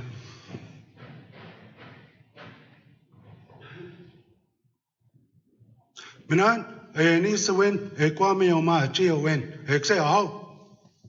sorry about that pause there. Just kind of, it hit me when I mentioned my father's name. A little bit about what I said there was, all I asked was, thank you for this day. Thank you for a good life.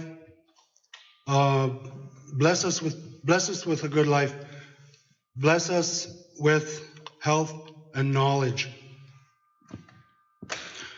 Moving on here, I'd like to thank the seniors, the elders, and you, the membership of the George Gordon First Nation, for giving me this opportunity to stand up here and speak. A special thank you will go out to my nominator, Colleen Sear, and my seconder, Melody Bitternose. Miigwech. A little bit about myself.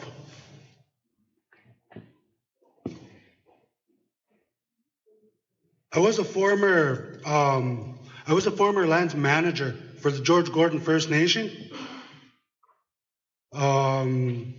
I had the opportunity to work under 3 leaderships, and I'd like to thank them for the knowledge they gave me, the trust they had in me, and the teamwork that we done together. First of all, former Chief Brian McNabb Sr. and his council, thank you. Former Chief Mr. Glenn Pratt and his council, thank you. And the late Ken Sinclair and his council, thank you.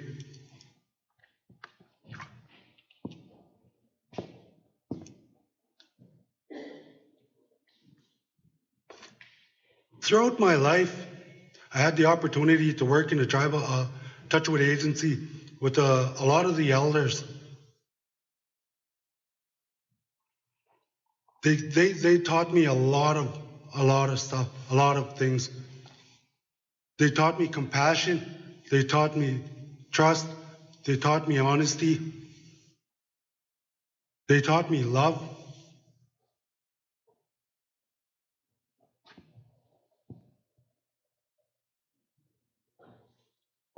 With those teachings and many others, those are the foundation, a strong foundation of great decision making and great teamwork. It's kind of hard standing up here right now and doing this, but I'm very grateful for those teachings. Without those teachings, we don't have transparency and we don't have accountability. We don't have governance.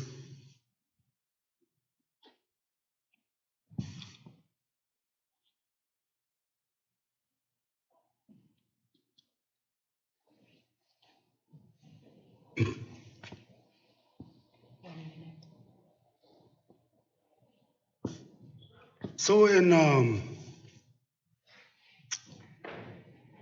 I'd just like to say that I strongly believe in myself and commit myself to you, the people of George Gordon First Nation.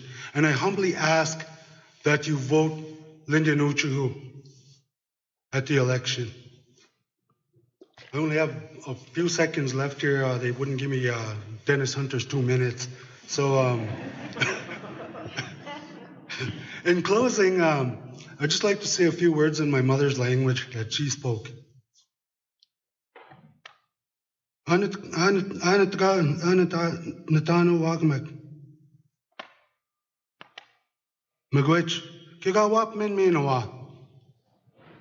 friends, my relatives, thank you, and I will see you again. Vote Lynette.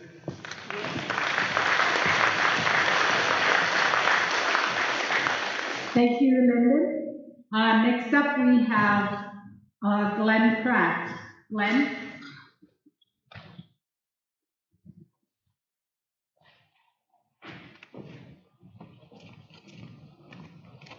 You know the drill. Yes, thank you, Mark. Okay, at the end of 4 minutes, I'll tell you you have 1 minute.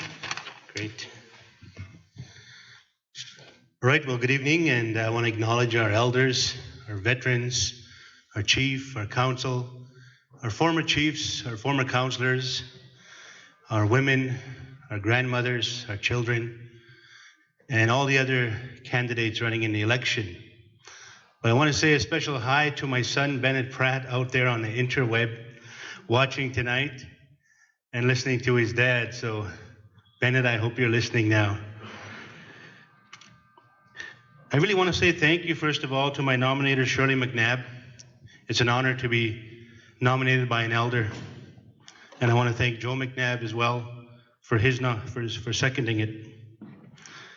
I want to say thank you to the people of Gordon's for giving me the opportunity to be your past chief, and for supporting me in my bid to become an executive member within the Federation of Saskatchewan Indian Nations, to fight for our treaties, to fight for our rights, to fight for our laws, and to fight for our nationhood.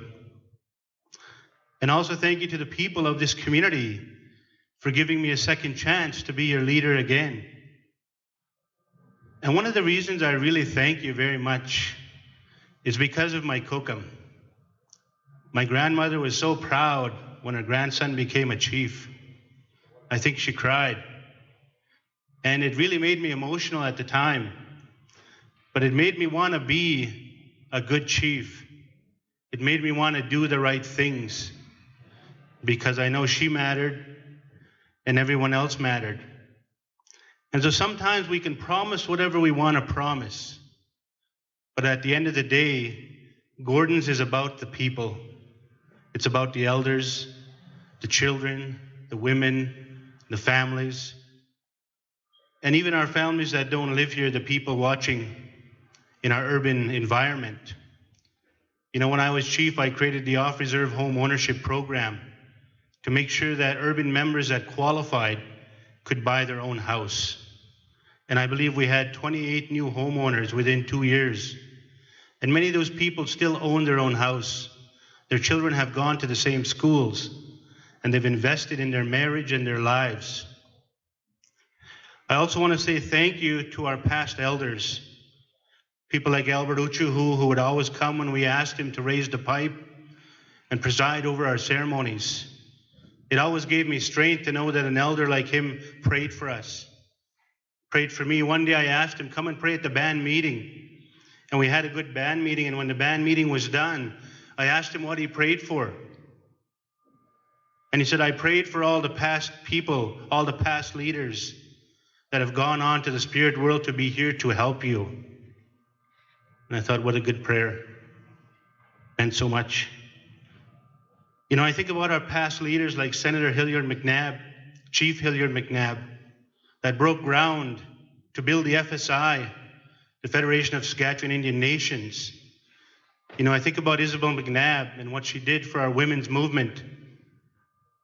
You know, I think about many of our past leaders, even Ken Sinclair, what he did to build many opportunities for our communities. It's important to acknowledge the people of the community and of the past that have left legacies in this community, because we've all left some type of legacy. Whether we're acknowledged or not, maybe it's time we acknowledge people in this community and we celebrate the good things that our people do on a daily basis. I recently volunteered as a table tennis coach for the First Nations Winter Games. And what inspired me was seeing that I was kind of one of the old guys coaching, and everyone's quite young. So I commend the young people for stepping up and playing more of a role in building our children and helping them to participate in something that'll make them think better of themselves, because I really think that's what it does. Really, when I focus on my campaign, it comes down to probably 4 main areas. People, which I've talked about. Lawmaking, our jurisdiction. In the future, if we don't do something to take our jurisdiction around our membership and our citizenship, we'll have no more Indians. Our young people are already being affected. I've had a couple mothers call me. You know, my son is a 6'2", what happens when he has kids? And people are concerned that the government will dictate to us who our membership will be. And that's not the way it's supposed to be. We're supposed to be able to create our own laws and make our own acts and legislation that will follow our traditional ways, our inherent laws, and our treaty rights. And too many times we bend over backwards for the government. Too many times our provincial FSI is not getting us where we need. Too many times our national chief is not getting us where we need. And so we have to take responsibility as leaders ourselves to lobby governments, to educate governments, to lobby all the parties, not just the Liberal Party, but to continue to educate people across the nation that we have rights to be who we are, and we have rights to govern ourselves, and we have rights to shape our future. And that's really why I'm running, is to make sure that we shape our own future. I also believe in the land. The land is one of the most important things that binds us together. You know, we have our land here, our beautiful community, but we have the ability to buy more land. And it's important that we don't let our land set and do nothing. We have to utilize every piece of our land, because in the future, it's going to be hard to get food. And so we might as well begin to grow our own food. And with that, we begin to grow our own economy. We have to keep the dollar going in and out of our community again and again and again. We can't give welfare and have it go to all the towns. We have to be able to keep it here, and the store is one step in that direction. I also think planning is a key whenever you're doing any kind of governance. You have to make all your plans, and now we have a chance to make a 4-year strategic plan. A plan that'll look at a financial plan, a political strategy, a legal strategy, an economic strategy, and a social strategy. And when we combine all those strategies, they actually overlap and they actually fit together. And they give us the kind of community that we want, not the kind of community we're left with. And so if we want to be self-determining, we all have a role to play. We all have to step up and play a role in becoming self-determined. It's not just chief and council. It's each and every one of us have to volunteer, have to get involved, have to read up, you know, have to encourage young people. Our young people should be going to school. They should be getting an education. And we should be lobbying for our post-secondary students to make sure they can go to school. Because with a more educated community, I believe we have a much better chance, you know, at becoming a much better community. And so I want to thank you for the opportunity to say a few words tonight, to have been able to serve you for 4 years, and to be given this opportunity here today. So I thank you very much, and I wish you all good luck. And no matter what, Gordon's is a good place to be. So thank you.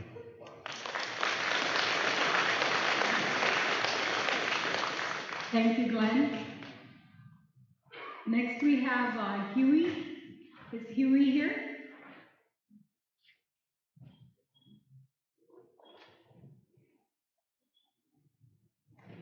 You told me I could have just 5 minutes. Second call for Huey.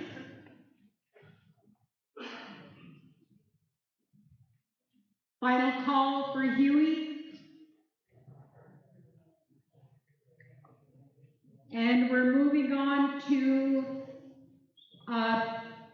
Patsy Kuzats.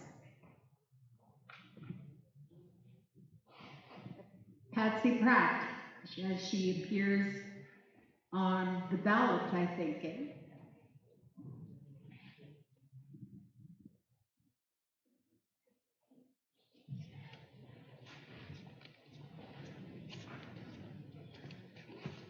5 minutes, and at the end of 4 minutes, I'll tell you you have 1 minute remaining. Keep an eye on me. I was told to move this down by brother because I think he was calling me short. But goodness sakes, it's kind of hard to follow Glenn. But I was kind of hoping Huey was here so he would have followed Glenn and I would have calmed down here. This is the first time I even considered running for council. Because, you know, like everybody else, I would be, you know, saddened by what I see going on and all that. But you know what? I didn't take any responsibility and step up and try to do anything myself. Can you guys hear me? So I thought, you know, I can't just sit back and do nothing now. I gotta stand up and take action myself if I want to see some change. I mean, I can't do it all by myself, but I would like to be part of any kind of change that's going on here. I heard a lot of the speakers mention the elders and the children, education, you know, and those are 3 of the things that I'm really passionate about. I'm not a political person. I'm not a real good public speaker, but when it comes to something that I believe in, you can't shut me up. Like, nobody can shut me up. I can just go to town on something that I believe in, and no one can just tell me, you know, shut up and keep quiet or whatever. I'll just keep fighting for what I believe in. And I believe in our elders and our children. I believe, like, right now, I don't know if the chief and council take counsel from any of our elders here, but I think they shouldn't, I believe chief and council shouldn't be so sure of themselves that they think they don't need counsel from the elders. I think they should look to the elders for counsel as well. With our children, I hear a lot about the missing women that have gone missing. They have an inquiry into the missing women and that. And yeah, that's a good thing. I think we should know what happened to them too. But you don't hear a whole lot about our children in a welfare program, in social service programs. Well, those children someone needs to stand up and talk for them. They're the ones that are here. They are here today and they need our help today. No one's fighting for them that I know of. I mean, there probably is a fight going on out there, but like I haven't kept up with what's been going on in a political field. So there may well be something going on out there, but I haven't seen anything. But I would like to see something happen with our children in the welfare system. And our elders, I'd like to see them taken care of as well. Like someone had mentioned that there was some kind of a complex built for them, which is good to hear, and I hope that does happen for them. I think with what happened in this past federal election, with our people stepping up and making a difference, there was a 71% more people that voted in this last federal election than there ever was before. And I think it was because of what our people stepping up, like not just here in Gordon's, but all across Canada. I think it was our people that made that difference in a federal election. So that tells me that when we stand up, we can make a difference. And it's not just like Glenn says and others say, it's not just up to the chief and council, it's up to the whole community to stand up and make that difference. And I think it would be really nice to see that happen here in our community. There's, with education, I've worked with the provincial government and the federal government for a lot of years. I mean, during my trucking years, like I've done a lot of trucking for a lot of years. I've done heavy equipment, I've been a welder, I've been a carpenter, but doing all those non-traditional jobs, I've also been educating myself. And yeah, the reserve paid for a couple of my courses, but all the other education that I gathered, like I can be an accountant, I can be a social worker, I can work in human resources, I got my business management. I can do a lot of different types of jobs. And I had to go for student loans. And I only got out of my student loan about maybe 7 years ago. But for about 35 years, I was in debt because of student loans, because there was no monies available for our education. But when it comes to our children, there is really nothing out there for our children. I spent almost $8,800 to pay for my daughter to go to Sylvan because that's the only place I could get her. Any other places that was available to her, there was no funding for her from either the reserve or anywhere. I looked all over in Regina to see if she could be funded for her education because she had problems with reading and writing. And she's a graduate with, I'd say 99%, she's 99% illiterate, but she graduated grade 12, and I don't think that's right. I think to me, these children need help in the elementary schools. By the time they get to their teenage years, they're too ashamed to let other kids know that they don't know how to read or write, so they just quit. They quit school or they don't do anything in school, and then they join gangs or end up on streets and stuff like that. But there was funds available for 18 and over, but the children that are younger, there's nothing there for them, no help for them. So I would like to see something done about that. And you know what? I am sorry, but I can't make any promises because I'm not the one that's going to be making decisions there. I can listen to concerns and bring it to the table, to the chief and council if I get in. But I can't even promise that your concerns will be, voted in your favor or not. So I can't make any promises to anybody. All I can do is do my best, learn what I can about everything I can if I get in there, and do the best I can for the people, to address their concerns. Did you get me? I'm done. Oh, I guess I'm done. I wasn't paying attention here. But I just want to thank everyone, and it's nice to see everyone here tonight. I want to thank my nominators. I didn't realize his name was Stephen, but Chucky and Donna. But and just thanks for everyone else.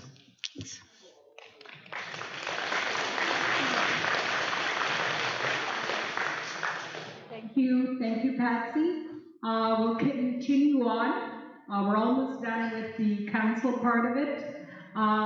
With Louis Sinclair. Is Louis here? I thought I saw Louis. Here he is. Brian Sinclair as he appears on the ballot.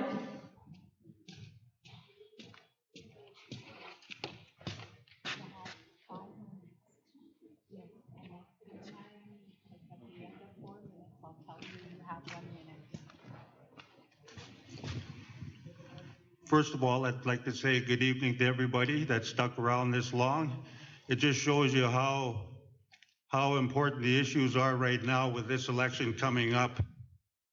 And with this First Nations Election Act, it's finally giving us an opportunity to get out from underneath the thumb of Indian Affairs.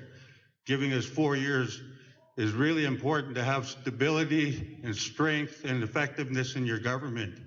So it's really important this year that you come out and you vote on the issues that affect us, but not only us, but also our children here now and our grandchildren and their children.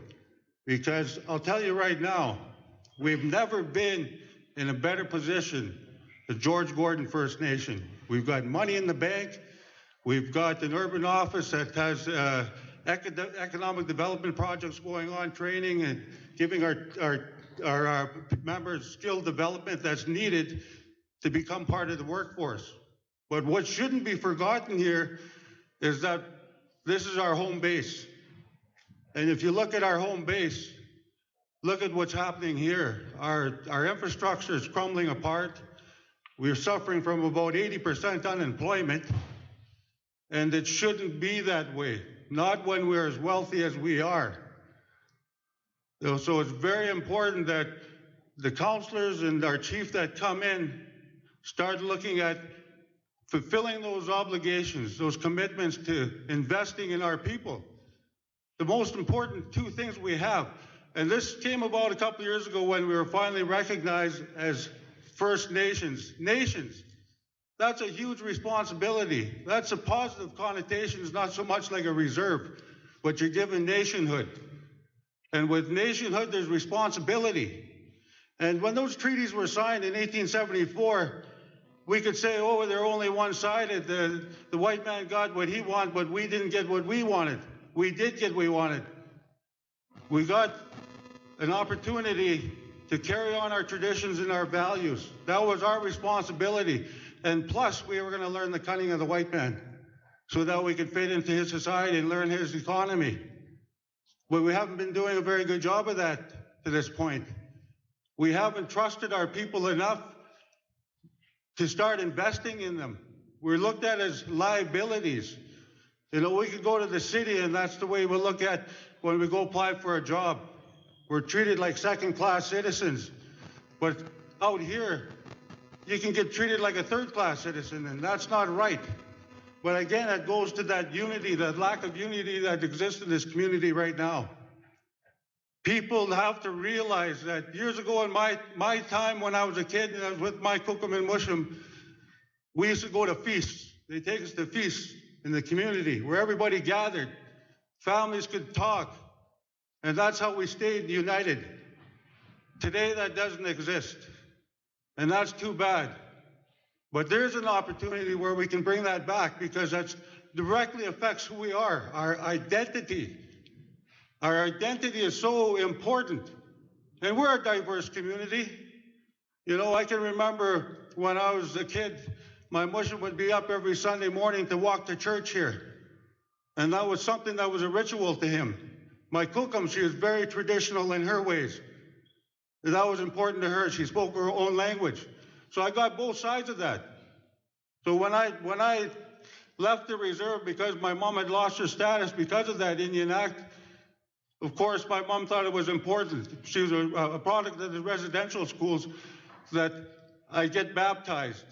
I'd get confirmed so I could receive communion. I'd go through marriage and then my death rites, all through the church. You know, I didn't understand how important that was to her, but that was important to her. You know, now today, I'm a little bit more cultural. I realize my traditions, you know, those values. And when I look at the church, I respect the church, you know, but I also respect our ways and what we stand for. And we've kind of lost that. You know, when I talk about the youth, right now we've got a lost generation. Our urban youth are lost. There's nothing there for them. Our youth out here wonder sometimes, you know, is there a future for us? You know, they're falling into that same cycle that we fell into living out here. You know, you only accept so much. Your limitations are down here. And we cannot continue to do that to ourselves. We have a responsibility. And when it comes to our hunting rights, I hear stories about how our members get harassed when they leave the reserve here and they're hunting on Crown land or wherever they might be. The conservation officers come with their revolvers and, you know, they demand to know what they're doing and they take their guns away. No, that's not right. We have that responsibility because of our treaties. The hunting and fishing was part of that. And we didn't fulfill our obligations to establish our own laws based on our traditions and our values so that when we go out there, we can say, hey, look it, here's our laws. You know, so give me my gun back. So it's really important, again, like I said, that we invest in our most important resource. And that's our people. That's our youth. And our lands are there for our betterment. Not those non-natives that lease it right now. They don't give us jobs. They don't give us access. And why can't we take over these lands and start businesses and start an economy? Because I've heard it said before here that we have to keep the money in the community in order for it to grow and become wealthy. That's the only way. That's how the system works. So we have to adapt to that. And we have to start making those investments, as scary as they might be.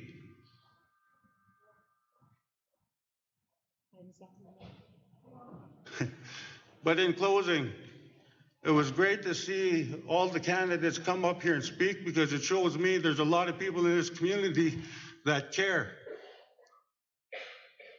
And those people definitely, hopefully after this new council is elected, and I'm going to be one of them, to step up and start seeing where we can help out. You know, I went to school for 10 years to become a recognized CPJ professional. And I'm the only First Nation CPJ professional in Saskatchewan, and I'm from this community, and I'm proud of it. And I've taken that status, and I've used it to introduce our children to golf. I've given hundreds of lessons, and I've coached over the years our First Nations kids.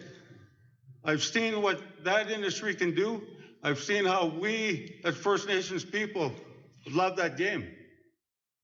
You know, I can talk about an issue right now on the table that I'm almost ashamed to say that after this reserve invested in me for many years in order for me to get the status that I have. That was a great thing. They trusted one of their members, and they helped invest in me. And we were running a facility, a golf facility that we had access to for First Nations, played for nothing. Kids came for golf and cultural camps. We had sacred sites out there.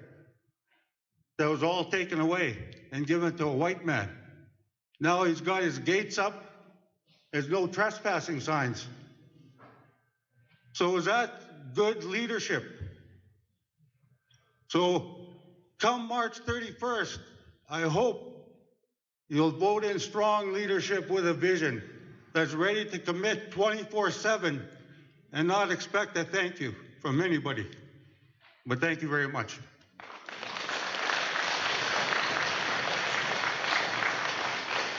Thank you, Brian. Next up, we have Ashley Whitehawk.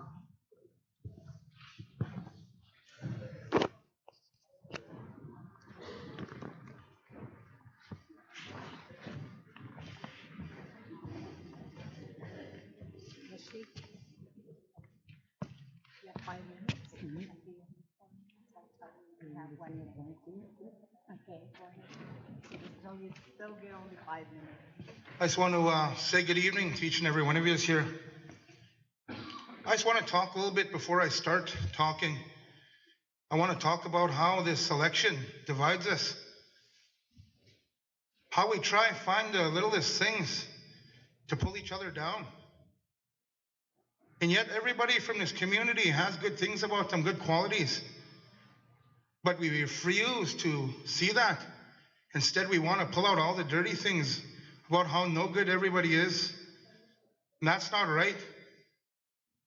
Because at the end of the day, whoever is going to be sitting in that seat, we're still going to be here in this community, and we're still going to have to work together. It frustrates me to see how divided our nation is. And yet, when you go to other nations, you see how nice ours is run, how beautiful it is. And you go brag about how much good sports we have, all the good things we have here in this community. All the things that people are coming up here and saying. They want more transparency. There's more people here than we have at our general band meetings. How do you get people involved when they don't want to come and listen and they don't want to come and be a part of it? All the things that they're bringing up was presented here to the people that came. The deficit. For 4 years since I sat there in that office, I made a motion every year to start collecting rent. Even if it was just $100, it was still $100 I was going to pay off the deficit. All these things, $1 million for a store that we needed.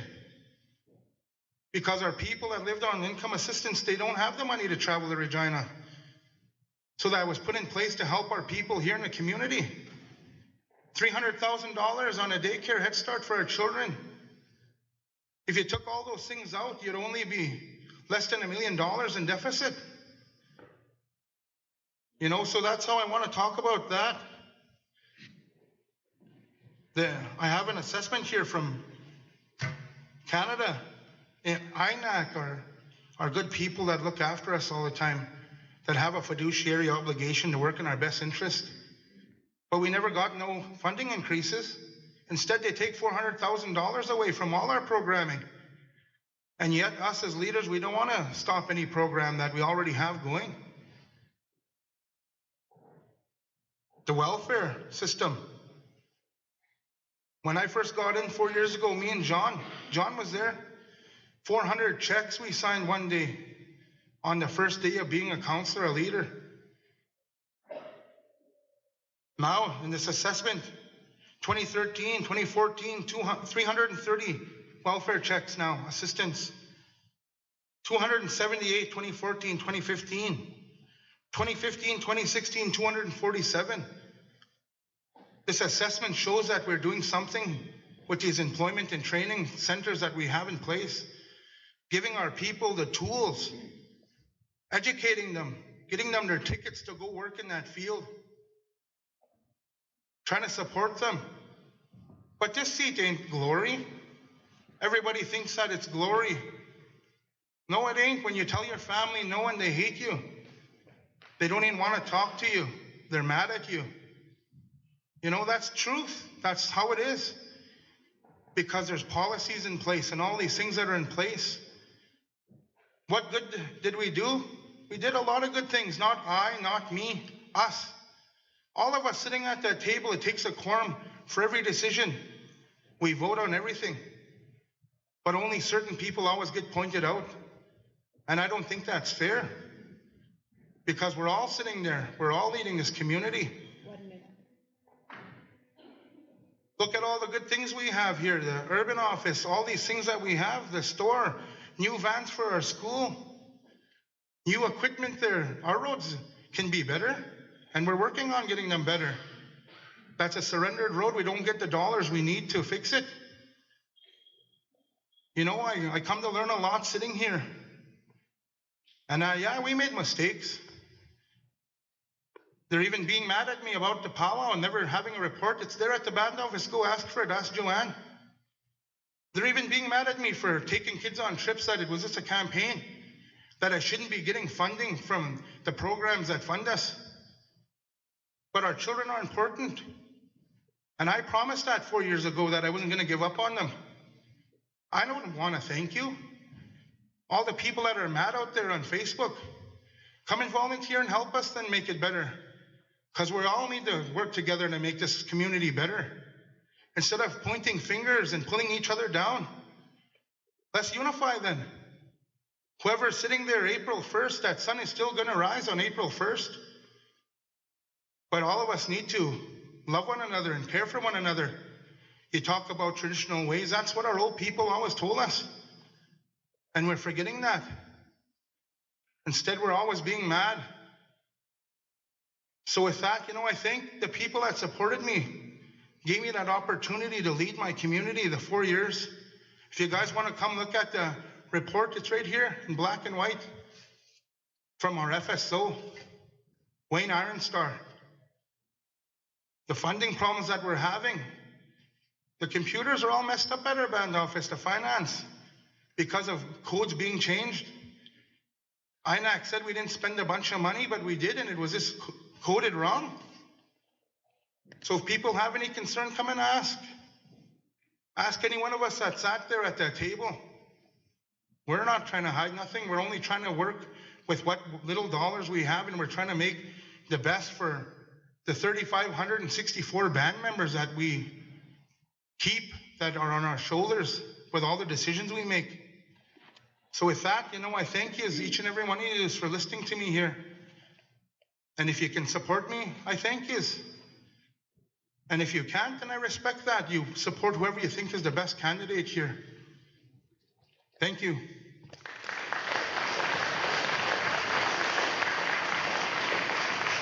Thank you, Ashley. That brings us to the last councillor candidate of the night, which is Ramona Windigo. Ramona?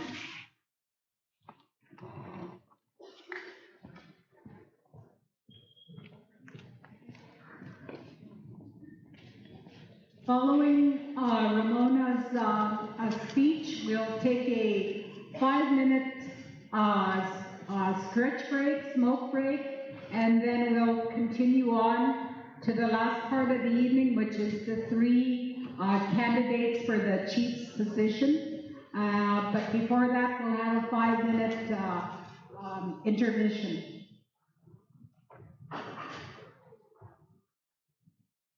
Yeah, 5 minutes. Okay. Good evening, everybody. Elders, the elder that opened with a prayer tonight.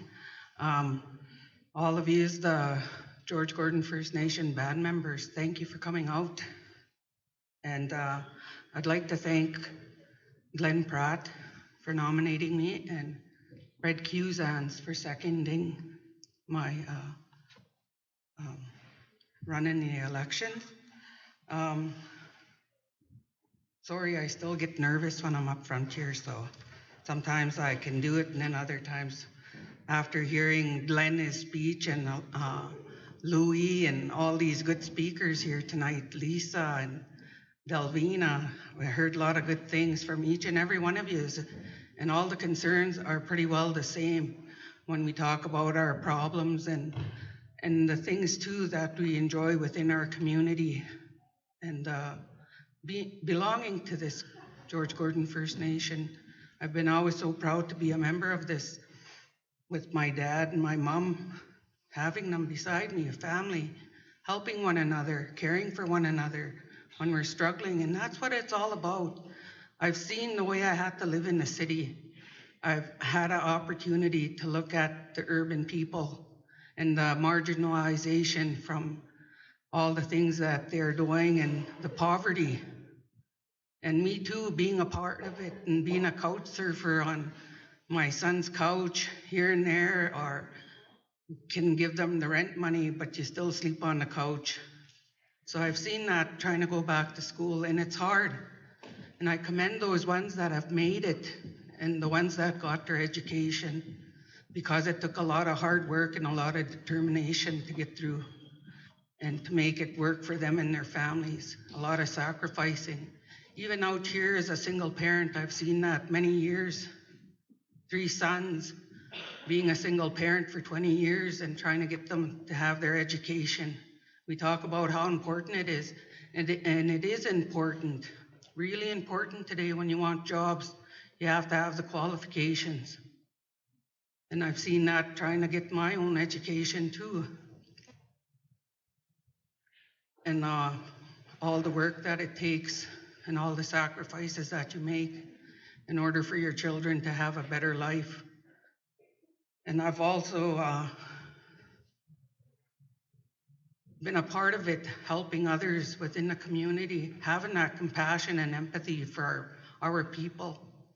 I wanted to see them have a better life also, working with our elders in home care, working as CHRs, seeing our young mothers, the newborns, all those ones, and their families. I got a lot of opportunity to walk into each and every one of your houses at one time or another. And also with addictions. Addictions is a big part of it. And I see the struggles we have with that and how our kids are acting out from all the generational trauma that we've been through residential schools, through foster care, adoptions, the loss of our identity I had the opportunity to meet a young person coming home for the first time, but having that fear, anxiety, not knowing what to expect, but also feeling humble when he found out his own identity and where he belonged and which family he came from. I felt so proud to hear those kind of stories. You hear all kind of stories, even within our own communities, and the things that our people have come through marginalization, through poverty, through nepotism. We are taught so well by government when they try to assimilate us and try to do away with us. And we're here today, and we're a strong people, we're resilient. And for me,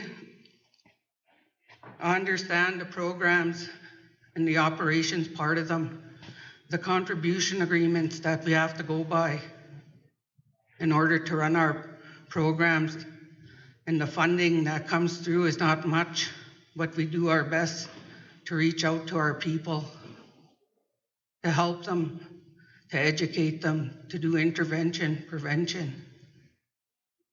And I know a lot of them have come far. I've seen some of the ones I've worked with methadone.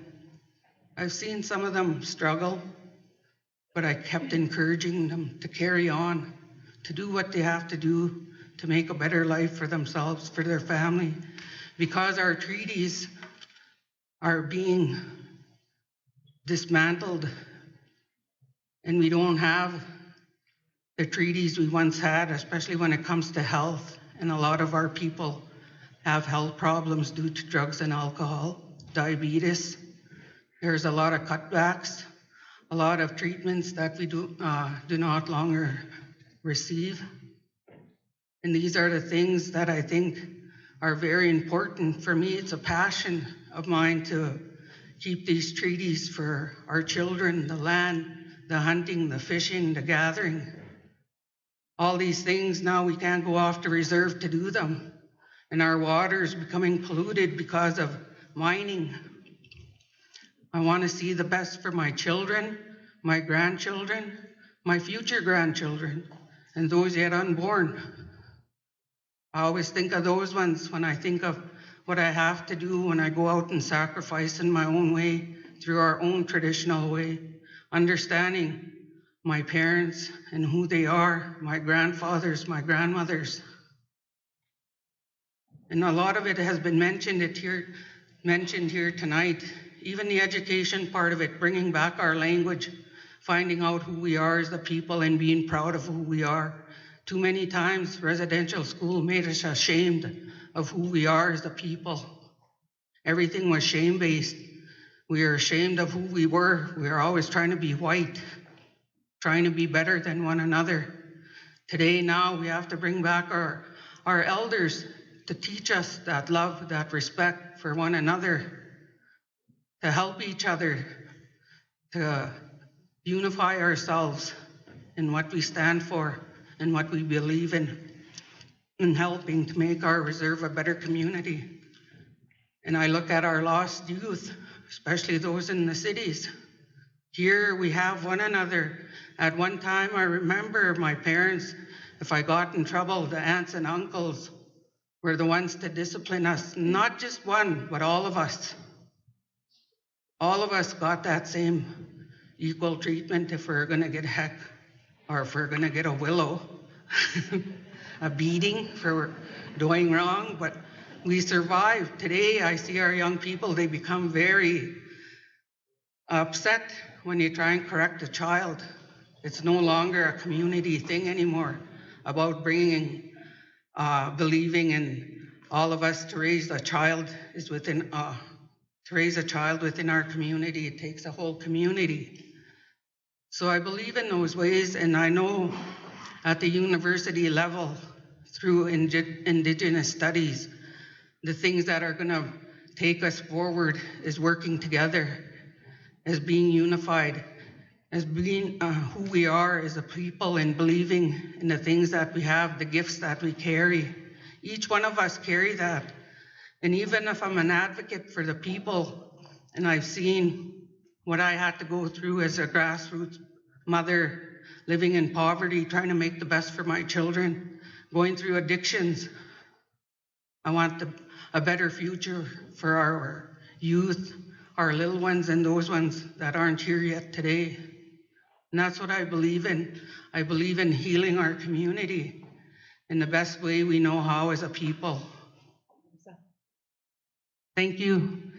Thank you for listening to me. And, you know, like, treaties are my biggest concern because each day they're slowly being taken away, and we don't really know when they're being taken away on us until we go and see a doctor and they say they can't pay for stuff. Education too is becoming capped. So those are the things I'm passionate about. And thank you for everything, for listening. And thank you for your support if you're gonna vote. And I wish you the best on the campaign trail. Thank you.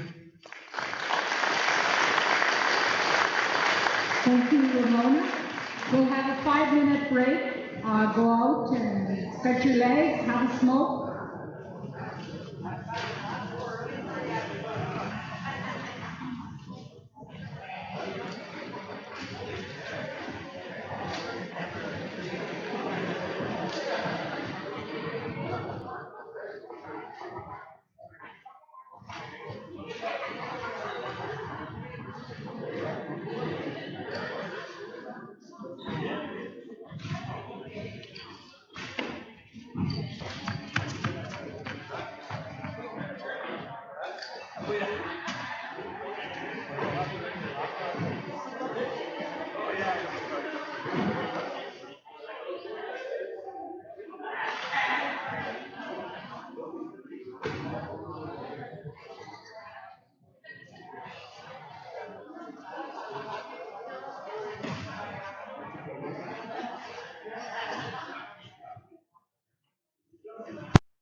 the timer.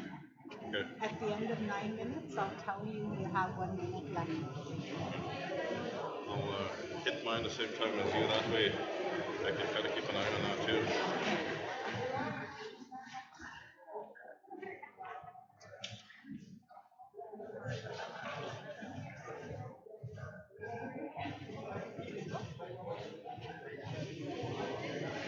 Last time I tested my speech, I was at 10 minutes and 5 seconds.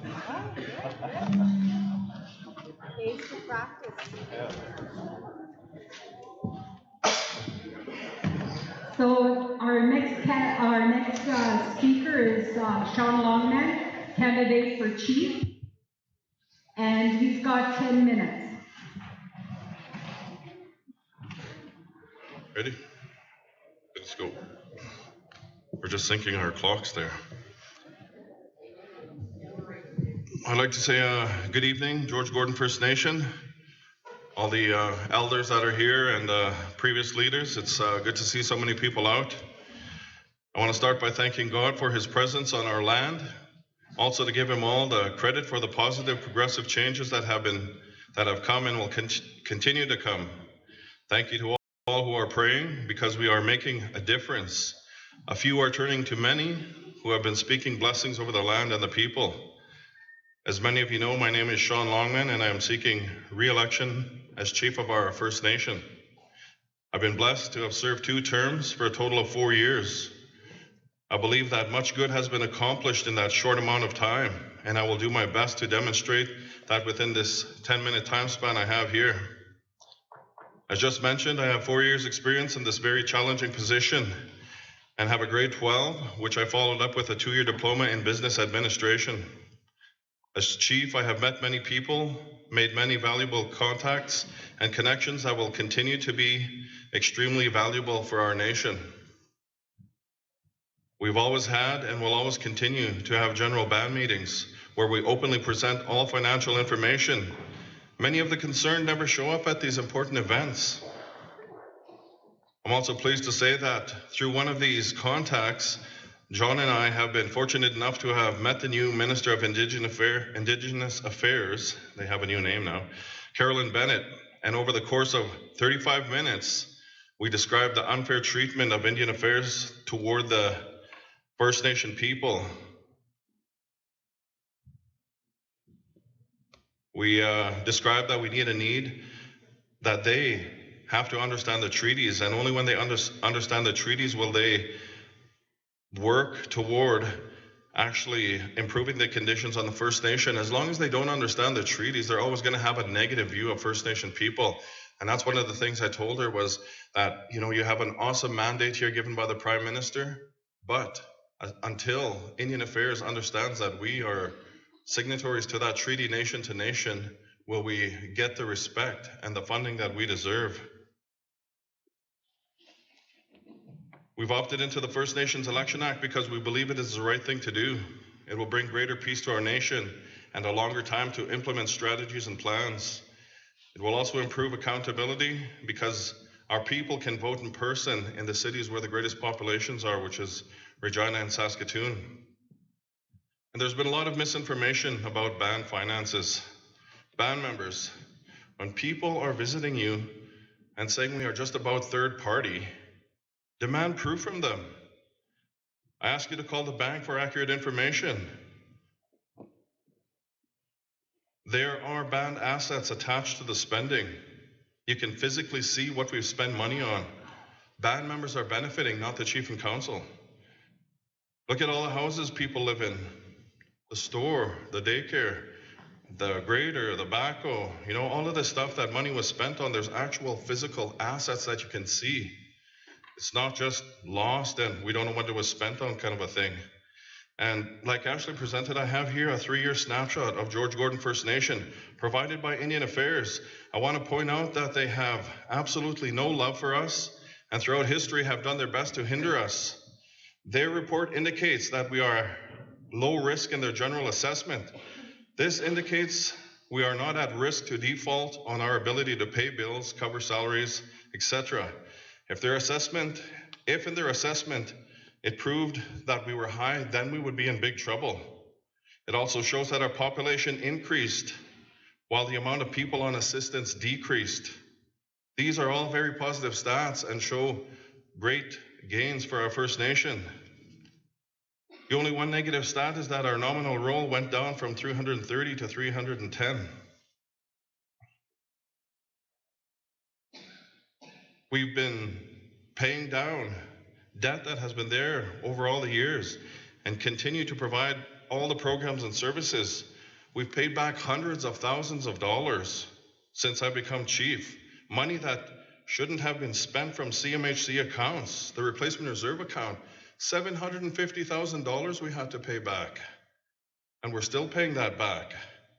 You know, in my campaign video on YouTube, you see me along with the councillors who signed and approved the financial administration document, which is right here.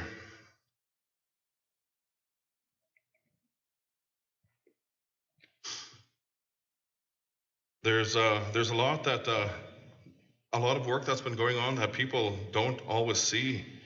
And you know, we don't go around bragging about it, but we're doing the work and we present it at our meetings.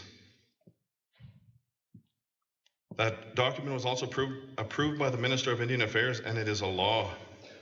Some people believe that they don't have to follow this law. Many of you know that when a new law comes into effect, everyone has to follow it. Well, I'll tell you right now, some refuse to follow it, and ask them about it when they come knocking on the campaign trail. I'm always texting the DO to ensure that this bylaw is being followed. When things are being approved by council, make sure the process lines up with the Financial Management Act, I tell her. Treasury Board has to approve payments. Councillors are not supposed to fill out check vouchers and then the same person approve the check to be processed. For financial accountability, that has to be separate. And then on top of that, wait for the check and sign it out and then take it and deliver it to somebody, hand deliver it and take travel on top of that. That's bad practice, and I've been struggling to change. Of course, not all council do this, and I'm not painting them all with the same brush. I have to mention the consolidation of the debt. This is something that I've wanted to do for 4 years, and we've had many long hours of discussion around this issue. We finally got a motion passed to support this direction.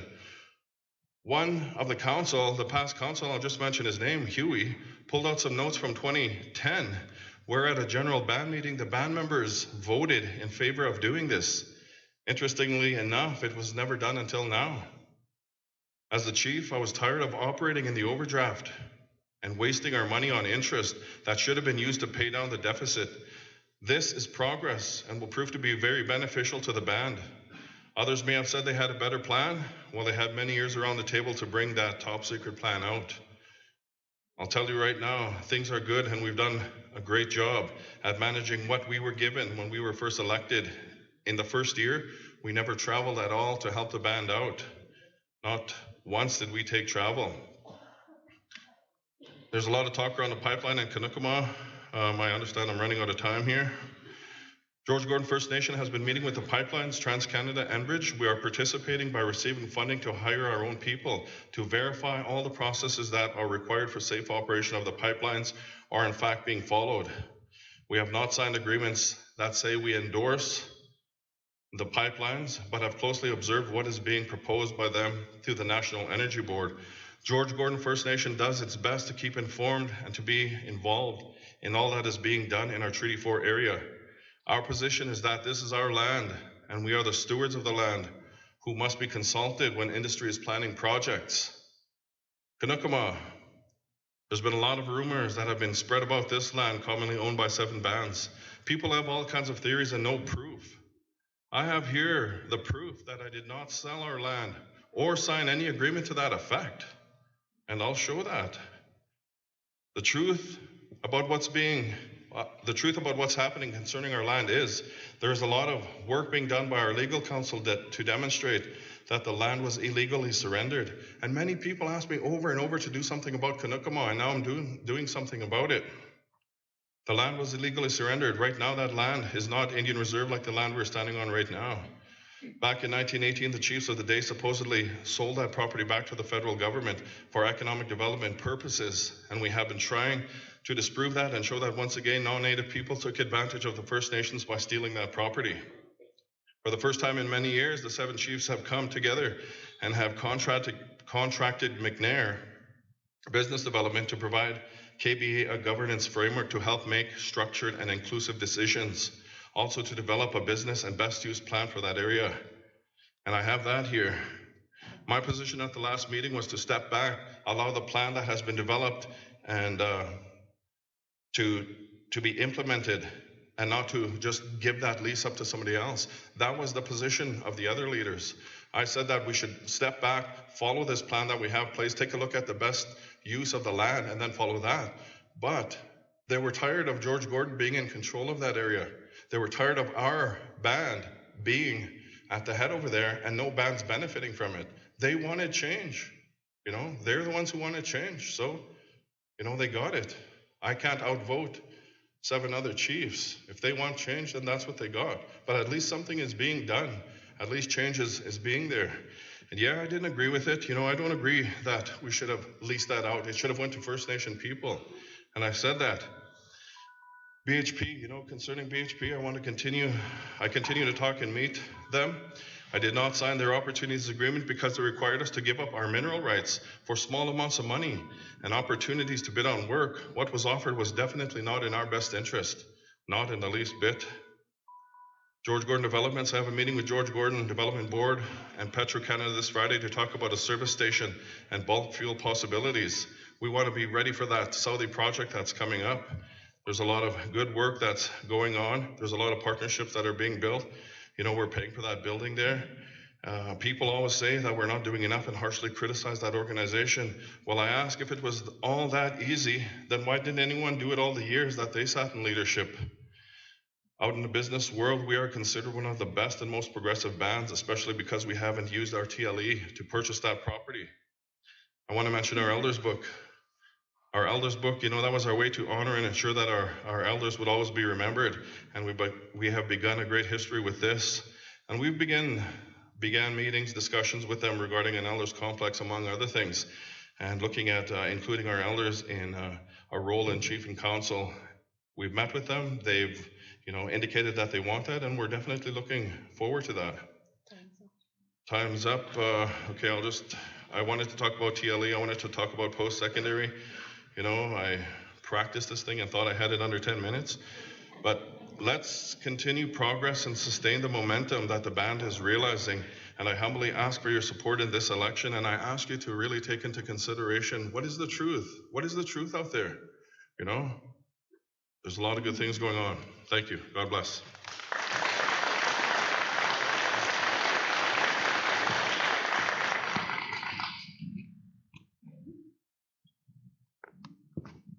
Thank you, Sean. The next candidate we hear from is John McNabb, candidate for chief.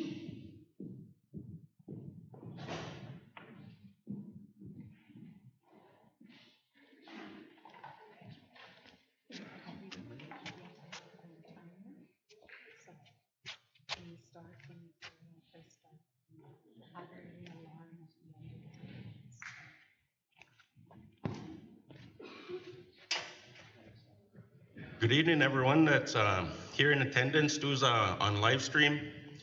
10 minutes ain't very much. 5 minutes is even less for the council that want to speak here.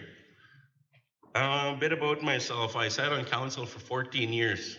One of the reasons why I finally decided to put my name forward is I feel that I have the experience, the knowledge, and I know a lot of contacts out there. A lot of our own members are saying, we can help you. That help is always appreciated, you know, and we got to utilize our own people. We have lawyers, we have people with their masters in education.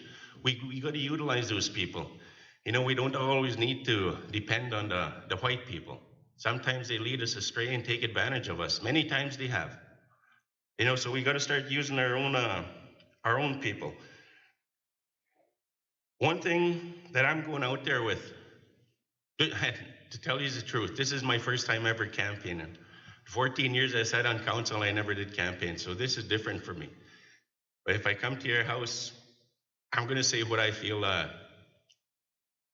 can see needs changing, and there is a lot of change. People are scared of change, but it has to be done. The first thing is, you know, like I said earlier, we got to utilize our own people. Everyone's given portfolios. My idea was to allow the councillors to select 3 people that are very knowledgeable in the portfolios that they have. Utilize those people, and those 3 people will select the rest of the committee members. Include all of our members. Everyone wants to say. You know, at the end of the day, there's going to be 1 chief and 8 councillors sitting around there, but you don't have to be a councillor or a chief to help the band. Everyone's talking about helping the band, but many times when you're out there, you don't see a lot of you guys. You know, it's the same people over and over. And people burn themselves out.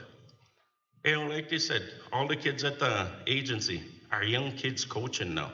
Many of those kids I was coaching when we first started. It was said that I was going to pull out of the agency. No time did I ever say that. People said I didn't want to buy Nathan's houses.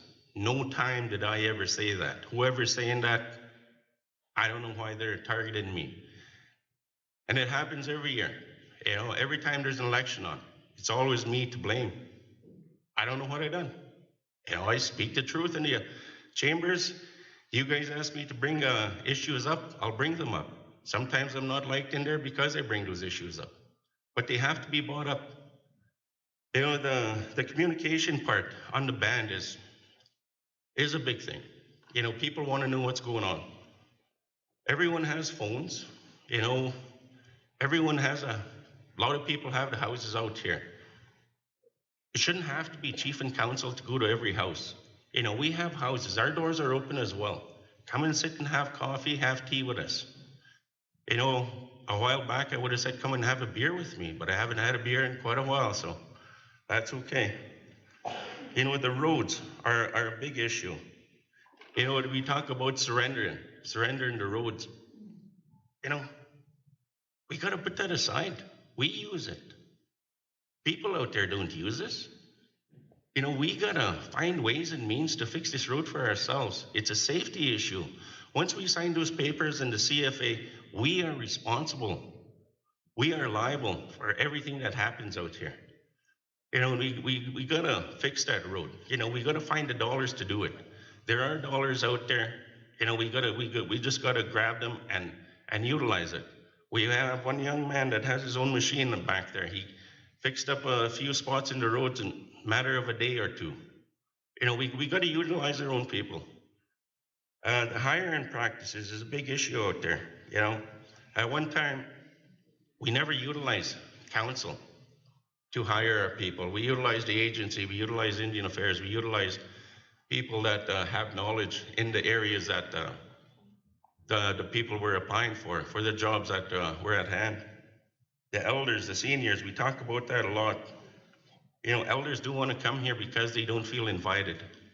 You know, they don't feel welcome. They don't even want to come to the office. The education part. Education is very important. Many people were targeting my education. You know, don't target my education. I sat here for 14 years. You know, I gained a lot of knowledge from these chiefs, former councillors, and elders. You know, so I shouldn't be the issue out there. You should be targeting the kids that are attending school here. The youth activities. There's many youth activities happening for the kids. But like I said, it's the same people over and over. Everyone has a right to come and help. You know, you're not going to be chased away. You know, my passion was with the kids. My area was track and field all these years, you know, and we just went to a track meet with our kids, and they done very good. We got to start over with our younger ones. All the older ones are too old for the games now, so we got to start over. There's some very good athletes out there, not only in track and field and other sports as well. We have the arts. You know, we have recreation activities. Not everyone's going to be into sports, so there are other areas that we got to focus on.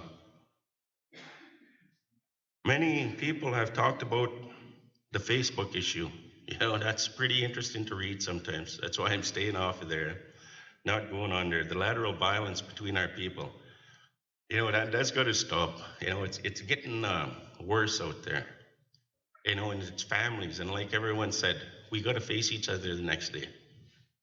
You know, it's getting pretty bad here. We have the Constitution, the Election Act, the Membership Act that we could work on. You know, we're working. towards self-government, but they haven't been too active in those areas lately. We have First Nation land management. We have the TLE. 8 years ago, we signed the TLE, $26 million to buy 89,000 acres of land.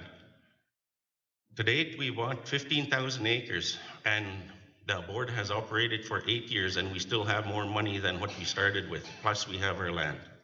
You know, every piece of land was leased out.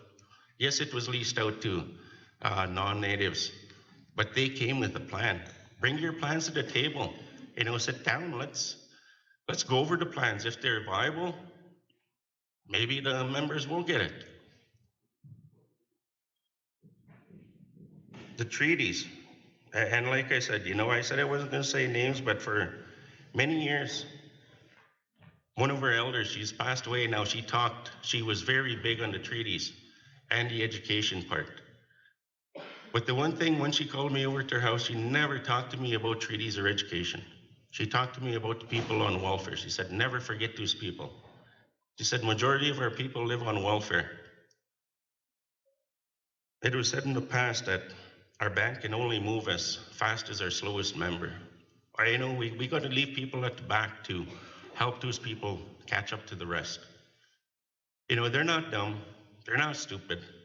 You know, just that nobody is taking the time to give them a hand. And everyone needs a hand. I need a hand. Everyone that stood up here needs a hand. You know, nobody can do this on their own. You know, it takes a band to run the band. It takes everyone. Everyone's got to get involved somehow or other. And, you know, no one should be turned away. The communication, and like I said earlier, the quarterly meetings should be held. Whether it's here, whether it's in Regina, Saskatoon, they should be held. The deficit is a big area. You know, and it's been said that when you talk about deficit, reducing your deficit, the deficit starts with your chief, your council, your employees, and it filters down. Everyone is going to be affected by it. You're never going to get out of deficit. You always want to maintain a deficit to show Indian Affairs that they don't give us enough money to operate as a band. And they don't. They've been cutting back 400, 300,000 for the past 4 years. But we still managed to make this reserve what it is today. And when you have visitors come in here saying that this is a very beautiful place, people should be happy that they live here. I'm happy I lived here. You know, I had a house for 26 years. I got a renovation once, and I took pride in it. I looked after it. If I broke it, I fixed it. Everyone has a role to play in recovering this deficit. Majority of our deficit is in unpaid rent. And like one of the other speakers said, we got to implement it. If it's $50, if it's $100. We just had one house burn on the south end. You know, how are we going to replace that? When it was brought up at the chief and council, I disagreed with going into any more CMHC housing, just for the fact that we don't get rent paid. In '92, it was taken to a band membership meeting just like this, and the people back then, it was a close vote. They voted for CMHC. The ones that are against it, they said the band, this is where the band is gonna fall. And that was 24 years ago, and we're getting there, guys. You know, so we gotta do something to fix it. Yeah. Already? Okay. Okay, there was a few other points, but like I said earlier, I sat on council for 14 years, and I would like the opportunity to lead the band at least once. With that, on March 31st, I hope you would take your time and vote for me. Thank you.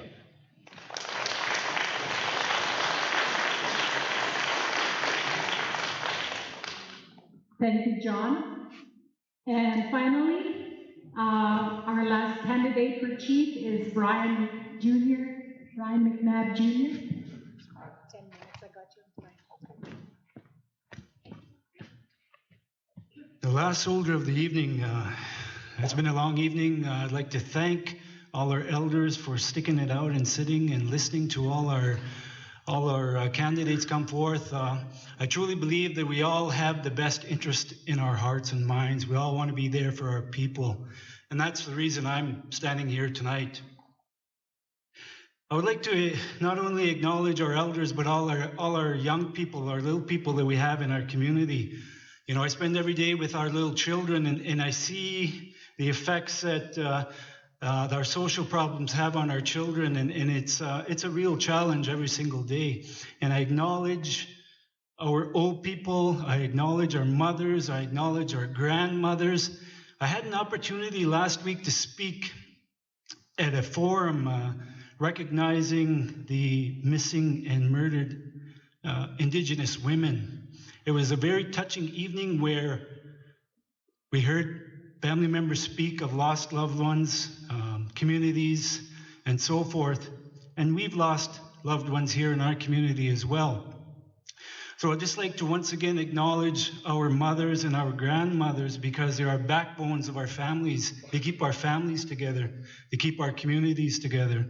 So with that, I honor them tonight as well.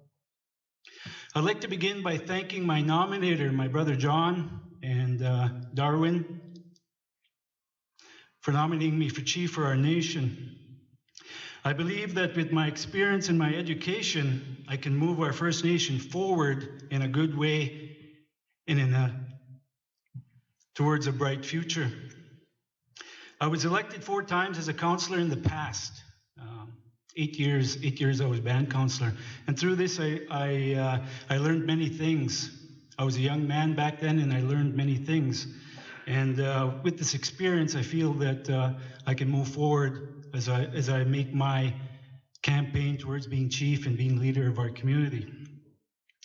I received a Bachelor of Education in 1991, and I was a teacher and a principal and still am for 25 years. I later went back to school where I entered grad school, and I was very fortunate to receive my Master of Education in Educational Administration. I've lived out here, I've worked out here my entire life.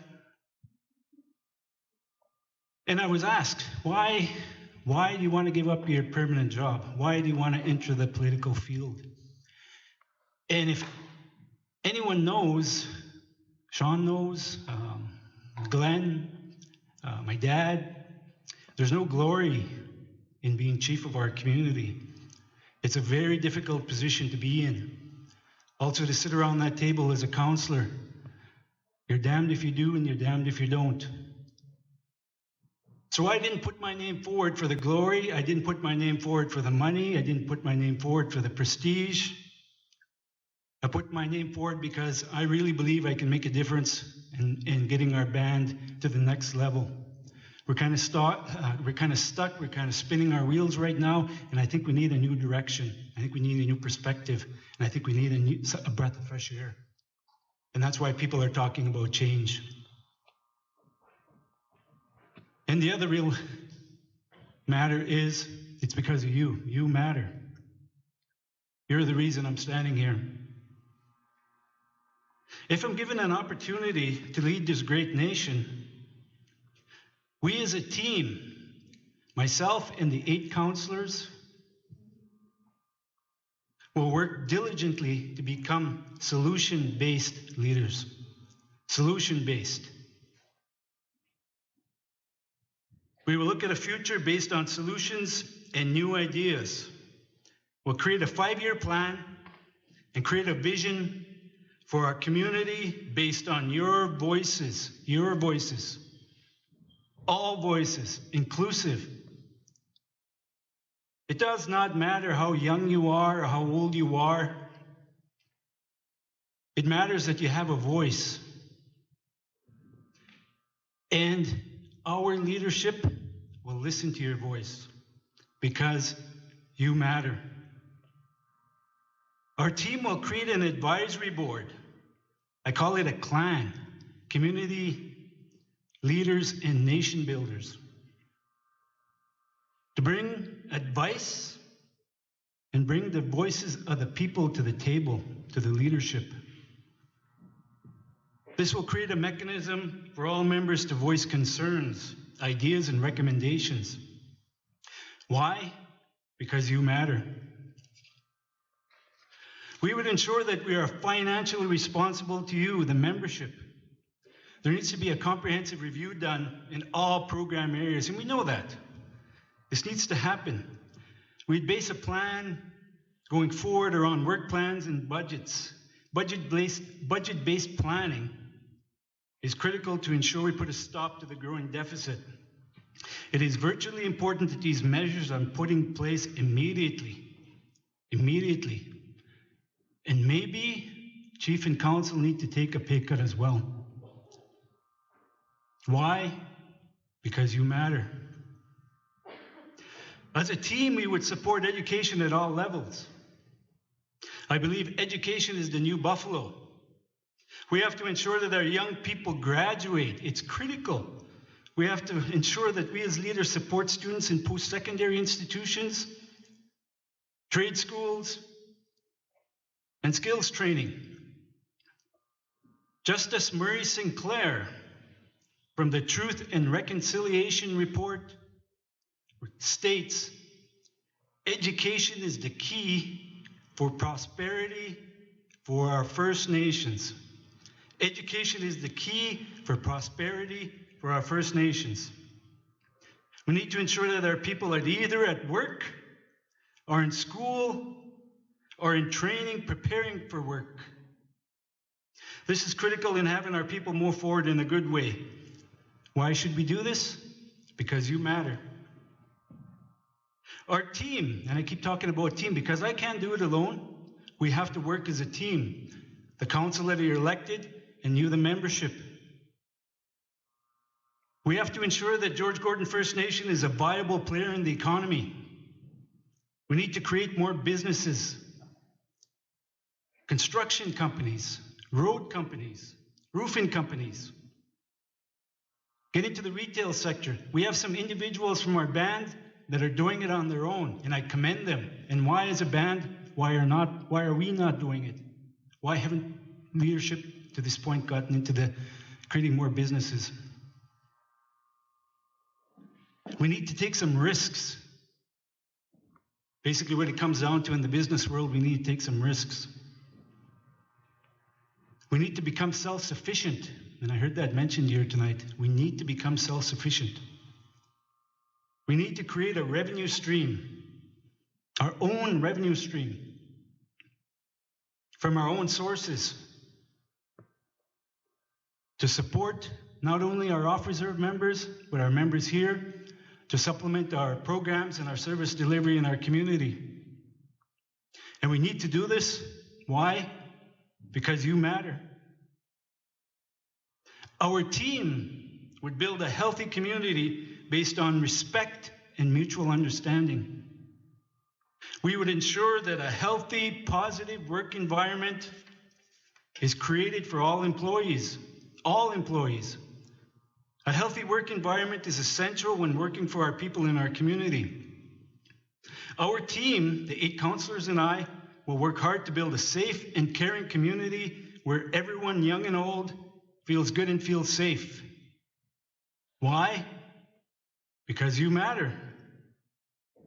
Under our leadership, I would ensure that no senior or elder in this community goes without essential services. Our kokums and mushums need to be taken care of. We would ensure that they'd have heat, power, water every single day and every single night. There's no excuse for not meeting the needs of our old people. Our leadership would guarantee that their needs are met. Why? Because they matter. We as a team will ensure that leadership is accountable and transparent to all band members. We'll create a mechanism to communicate effectively with membership to keep everyone informed and up to date on all band business. I truly believe that if we've got nothing to hide, we've got nothing to worry about. Communication is key. You within membership need to be allowed to question the leadership and get answers.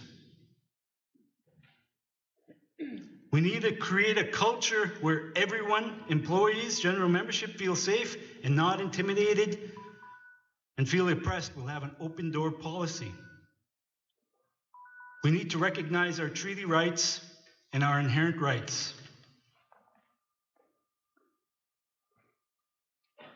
Last, and in closing, I commend everyone that has come up here tonight. It takes strength, it takes courage. And on March 21st, March 23rd, and March 31st, I humbly ask the people of George Gordon to give me a chance, give me an opportunity to lead our nation as chief.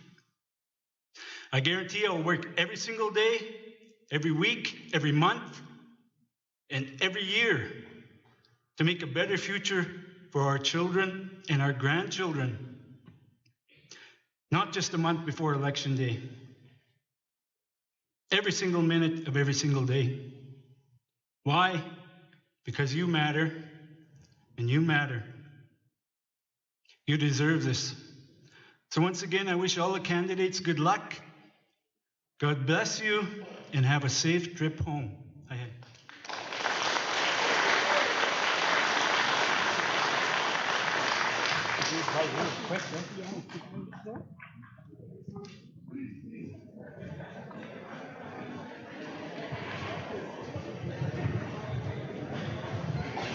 So that concludes our evening of this candidates forum. I want to thank everyone for coming out tonight and to listen to all the speeches and platforms. Thank you for your patience, for sitting on those hard benches all evening for the last 4 hours. We've had some very good speeches here tonight, and consider it very seriously when you come to vote in the advance polls and on Election Day on March 31st. Thank you very much. God bless and good night.